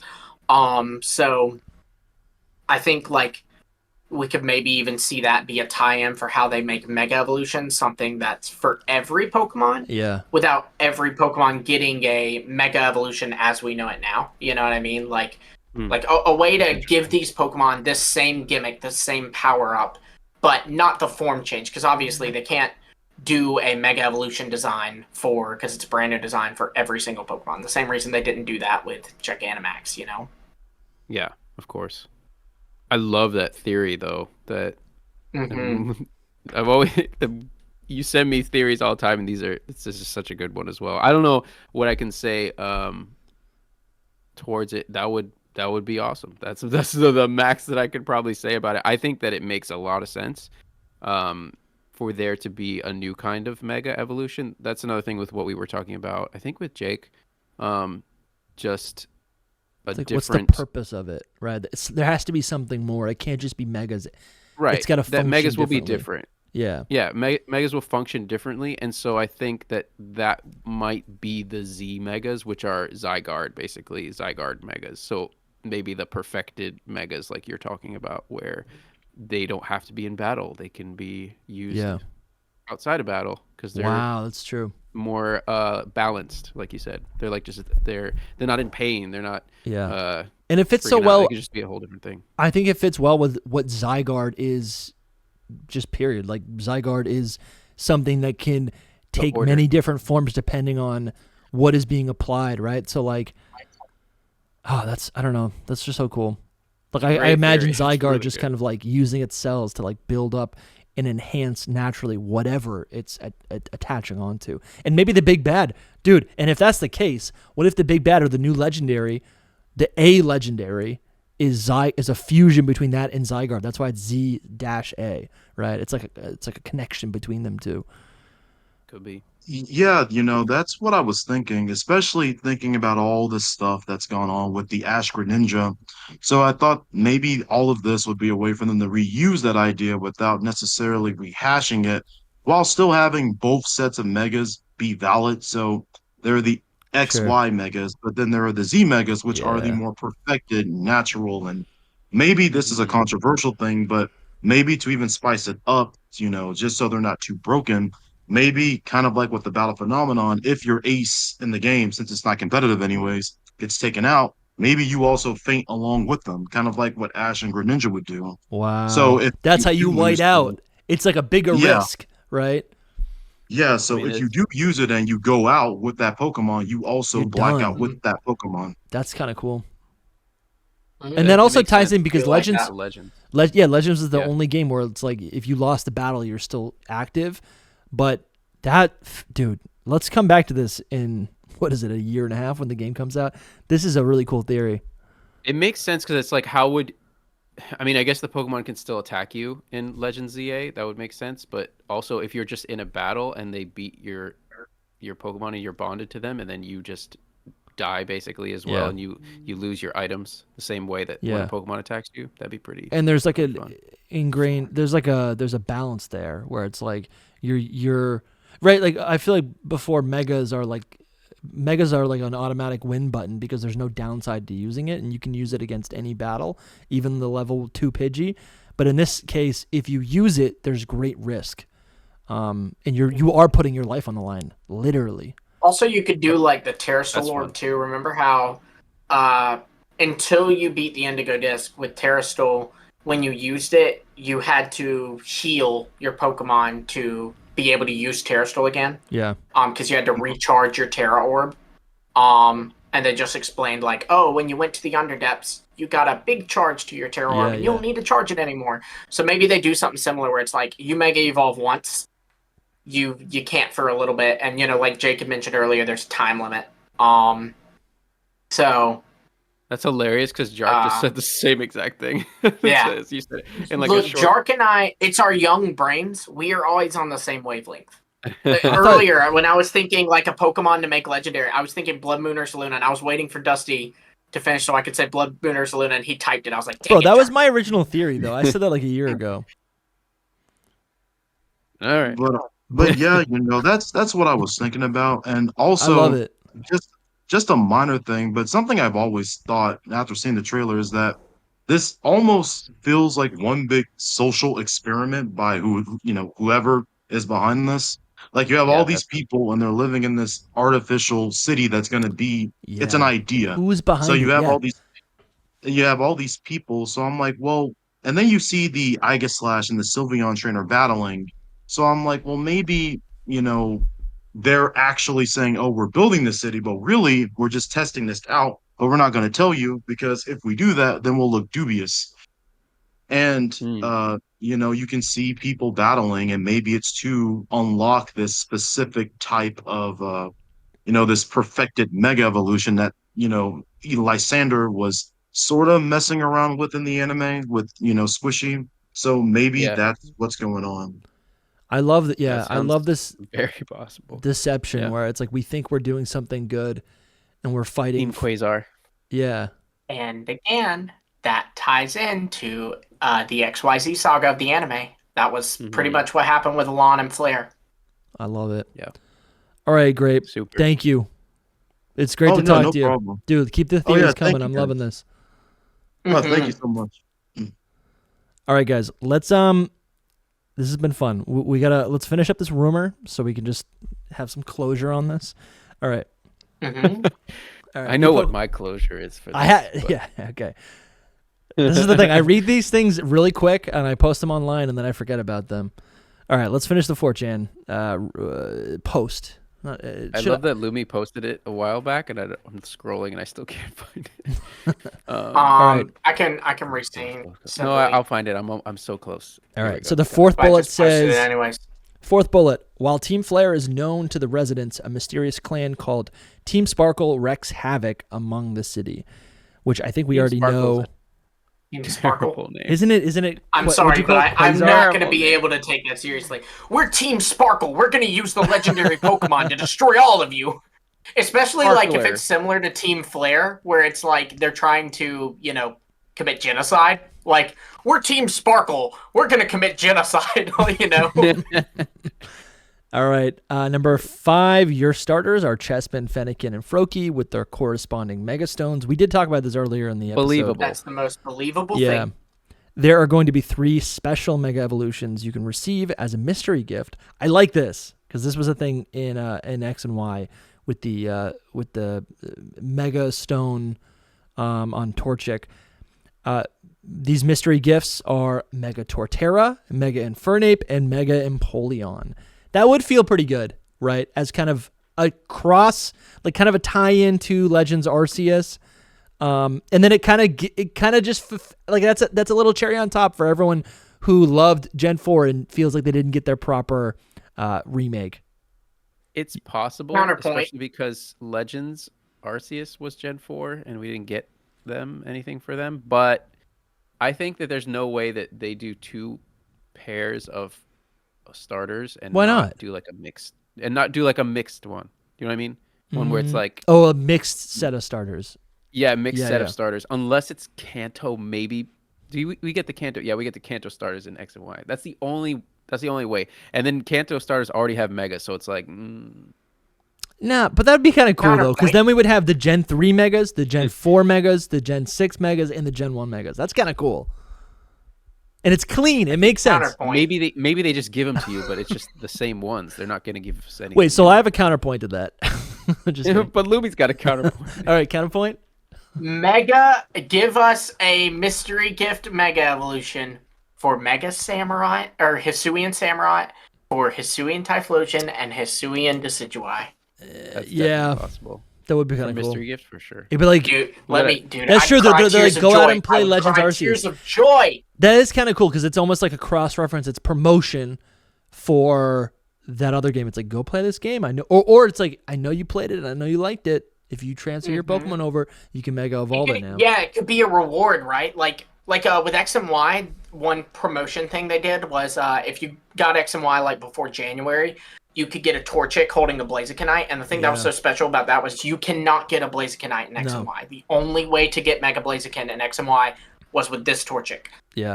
Or to trade it after Oris had come out a year later. But right. Then you have like you can make it like a special thing where like after you beat the game, hey, if you send your Hisuian Samurai or your Hisuian Typhlosion or your Hisuian Decidueye in, will and you talk to this NPC, he'll be like, oh, you have a Hisuian Samurai. Here's the, Megastone for it. True. I would love that. Oh, man. Mega Hisuian Samurai. I'd die. I just want Mega in Empoleon. That'd be crazy. I can use Mega Lucario and Mega Hisuian Samurai in the same game. Oh, that would be nice, dude. That would be nice. And Mega Pidgeot. Oh. And Mega Cherubi. Okay. Game is themed around restoration. That is obvious. That is in the trailer. Obvious. Okay. Xerneas and Yveltal obvious. Both get in. Wait, you don't think that's obvious? No. I was just quoting you. Okay. Keep going. Xerneas and Yveltal both get enlightened forms. I mean, I'm down. Yeah. I think they will get forms. They're going to get forms. What are they going to be called? Whatever they're called. They're going to be called enlightened forms. What is this enlightened? Enlightened Yveltal. He's realized that death is not good. Yeah, it's not the answer. And Yveltal or in Xerneas is like, this is enlightened Xerneas. He's realized that living isn't forever. Yeah. Zygarde gets an absolute form. The Xerneas is depressed because he's realized like the one constant to life is that it ends. Oh. And it becomes dark type. That's his enlightened form. They both become very dark type. Life is so good. Yeah, they just completely switch. Yveltal's just got this big old grin. I would love if their like dormant forms were accessible in some way. That'd be kind of interesting. They both have. They're so boring. No, I know. So boring. But or maybe it could use inspiration from their dormant forms into like a new form. Like whatever their new forms are, maybe I don't know, like Xerneas it doesn't need to be grass type, but it's a giant tree. Side note, I think the A legendary could be a giant tree Pokemon. That'd be cool. Yeah. Just okay. Zygarde gets an absolute form and it looks like a tank. I think it's an absolute, not a complete form. I feel like tank.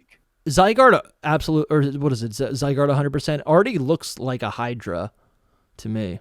Okay, but let's make sure we're using the correct terminology because Zygarde 100% technically isn't a thing. It's a Zygarde complete. Sure. Okay. So they're saying so that caps the idea because some people are like, what if we get Zygarde 200%? Yeah. No, it's complete. It is done. Yeah. That's it. It's finished. It's over. So an absolute form just kind of, in my opinion, automatically negates that. I want to see Zygarde incomplete. You could, that'd be cool. You could, that's squishy. You already see it. You could literally just say, like, what is a synonym of complete? The absolute would probably pop up. Full. Zygarde full form. He's just really fat. Yeah, he's got the beer gut after Thanksgiving. It's like, we talked about how Zygarde like rarely comes out. He has to come out now to stop this crisis, and he's like, he's been hibernating, he's been living it up. He's like, I still need to lose some weight, before I stop this crisis. But Let's do it. I think there's definitely room for Zygarde to get some new forms. I love what Subarashi's been doing. I thought we'd see him today. But I love what he's been doing with like 10%, 20%, 40%. Like he basically creates a new Zygarde form, and I don't think we're gonna get 10 new forms, but I think there's room to get a couple new forms. I don't think we're gonna get a single new form. Like, do we have 75% I don't think we'll get a new form of Zygarde. Did we get a form of Arceus? No, I think if we get forms of Xerneas and Yveltal, I don't see one for Zygarde coming. Okay. I think he's got enough. I think that's something to remember too, right? Is that the game was called Pokemon Legends Arceus, but it was, I understand why it was called Legends Arceus, because the game was like Arceus is the reason the game is happening, but it's very much a Dialga and Palkia story. Sure, absolutely. So likewise too, like we're saying Pokemon Legends EA and we're going Zygarde. Could just be Xerneas and Yveltal. You know what? I was literally thinking about this in one of our questions from earlier, that Zygarde, whenever we were mentioning like collectibles, Zygarde could literally just be like you go around and collect the cores. Yeah. And then at the end there's like some kind of Legends Arceus like battle or like talk that you have with Zygarde. Like it's just a background Pokemon, but you collect it the whole time. It could be. Or even like the story is focused on Xerneas and Yveltal, and Zygarde, like, kind of at the very, very end, shows up, saves the day, but then it's just a post-game thing. Sure. You know what I mean? Like, yep. Or what if Squishy is our starter? The whole time, they're talking about Xerneas and Yveltal, not Zygarde. It's possible that Squishy is our starter. Squishy is the only one I could see actually becoming, like, an actual Pokemon. Yeah. So, sometimes I want to get a soundboard, and, like, every time we say it's possible, like, I need a button for that. It's possible. It's possible. Does any theory someone says the button says it's possible? Like, I feel like we say that all the time. When we yeah, and obviously in Zygarde getting an absolute form, that's also just a callback to ZA, right? Zygarde absolute ZA. Sure. Yeah. All right, we're coming around the bend. All right, a new legendary Pokemon is flying and A legendary is flying and steel type and gets a mega evolution. I think we're gonna get an A legend. I feel pretty confident. I do too. That's on my bingo card. Yeah. It's gonna be Can we make bingo cards? Yes. At this point, absolutely. Like for the game. So many theories that are like legitimate theories. We should make a bingo card. We ought to do it now before like we know anything. Yeah. You know what I mean? And then everyone in the Discord Why don't we make a video on that? Like, why don't we do a video making our bingo cards? Yeah, and we can make them. We can make like how we do a collective hidden power video. tier list. We can do a collective hidden power bingo. That'd be fun. I'm down. All right. Sounds good. Flying Steel is also just, it's a fine type, but it's like, okay, great. Why? Another flying? This is a play on them pretending that it's Celesteela. Because there's a Celesteela theory. Okay. This is whoever wrote this was sure. I see that. That is actually the first thing I thought of. I said, oh, that's interesting. Kind of like Celesteela. Kind of like Skarmory. Okay, that makes sense. I like this one. New Furfrou evolution. Mega Clawitzer, Mega Luxray, Mega Hydreigon, and many others. Yeah, okay. New Furfrou evolution. That's kind of hype. It's not happening. Listen, I don't like Furfrou because it's too gimmicky. I would much rather it get an evolution. So my wife and I purchased a genuine doodle mix dog. You can't see her, but if you watch the video, you'll be able to see her. And she's adorable. And I think Furfrou, which is based on a standard poodle, is hideous. But dude, I'm trying to get, like, poodles are cool, and Furfrou is just boring. So I would love to see an evolution. All very subjective. I don't know. I think this is pretty cut and dry. I don't think it evolves because of the gimmick. It's too gimmicky. Like, then what do you do with all the gimmick forms? Well, they're stuck on Furfrou, but it's like its evolution just becomes its evolution, right? Yes, but I mean, you're telling me that you don't want Spinda to just get a better evolution, and Spinda's different. Spinda's what? It has like a trillion possible patterns. It's like yeah, but those are just dumb but that's patterns easy that to nobody code. cares about. Yeah, Because it's a nobody even cares pattern, about not a random. form. You know what I mean? They can do the same thing for its evolution. They can just Yeah. be like, boom. Gmax put all these Alchemy spots it. in different places. It's like Gmax Alchemy. If it has elements of each form, that's the smartest way to do it. Yeah. That would be smart. Yeah.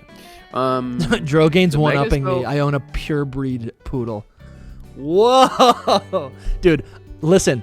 My dog is a purebred Bernedoodle. Checkmate. Then all right. Can it be purebred if it is by definition not a purebred? Yeah, but but her lineage is pure Bernedoodle. She was pure. But you can't be pure Bernedoodle because Like it's if not she pure. like if she had puppies, they would be pure Bernedoodles. Look, man. Listen, I don't know. Your It's dog- okay. Your dog is a mudblood. Bro. Okay, that's we Harry have to Potter end the reference. stream. No, I get it. Anyways, all right. Mega Claw. There's one guy out there who hasn't watched Harry Potter and thinks I just made a racial slur. Mega That was- Claw Itzer should be it was like me. a water dragon, right? Is that what you're gonna say? I feel like the claw, like its tail, cool. Mega Claw Itzer's tail should get long like Gyarados, and then its head basically is like looks more like a dragon. Or not? No, sorry, not its head. Its claw. Mega Luxray would just be edgy Luxray. Mega Hydreigon, more heads. It would be electric dark. Mega Luxray finally will have a bug dragon type. All right. And then, all right, we're losing it. It's almost 3 hours. And then the final point on this rumor is mega boss battles. Duh. Which is that's believable as well. Yeah. Very Counterpoint. possible. Duh. Anyway, we think that this is fake. They made it somewhat believable, but there's too many things in it that are not believable, as well as already established theories in the community. Sure. So people would you can just literally, I could write this. Yeah. And make it even It's more. just not right. I wonder, I feel like I'm starting to think Soul wrote this. I did not. You guys can't see it, but I'm doing the cross out. Souls would be so much more creative. And you should do that. And Saul. believable. Can we have to write one. We have to write one and then like. I don't like doing it because I don't like. But if we. Fueling the Tricking fire, the yeah. people. It's an ethical debate, ain't it? Yeah. Not that much. I don't think Yes, it's an a little. ethical debate. There's a lot of more important things in the world. It's fun for people who enjoy this. Um, I enjoyed going through it like this. This like gives you theories. Yeah. Instead of like just tearing it apart, because that's what we could have done. I mean, that's never what I ever want to do with these. I always look at this as like just theories. I'm like, oh, these are cool ideas. Honestly, though, It gives you an idea. the focus of this episode was you guys, and you guys did such a great job. I love that we get to do these episodes just like kind of privately. Part of me even wants to start doing our episodes privately to you guys. That's kind of fun, isn't? I mean, I don't know. I don't know if just there with us logistically we can do now. that. Yeah. But it is fun that you guys are listening to this. It's like a live stream, but it's just to the fam, you know. But yeah, big shout out to everyone who joined, who chatted, who left comments, who listened. We appreciate all of you guys. I'm gonna do a plug now for the YouTube audience. If you are listening, thank you. But if you want to join the secret Discord, if you want to support the show, if you like what you hear, you can join. In the description, there's a link to join our Patreon or YouTube channel members. For just $5 a month, you can get access to our secret Discord, all of our other perks. And the next time we do this, you can chat with us. That'd be great, right? Yeah. And then how do you guys want to go out? Lumi has to plug the Hidden Power League. Oh, Yes, we're working on a league. We are working on a league. Working on a league. It's in its developing stages now. It's younger stages. But come on in. We got a few gyms left. So Can you describe the join, league? Yeah, okay, so there's will battle. I mean it's like a Pokemon game, right? There's gyms.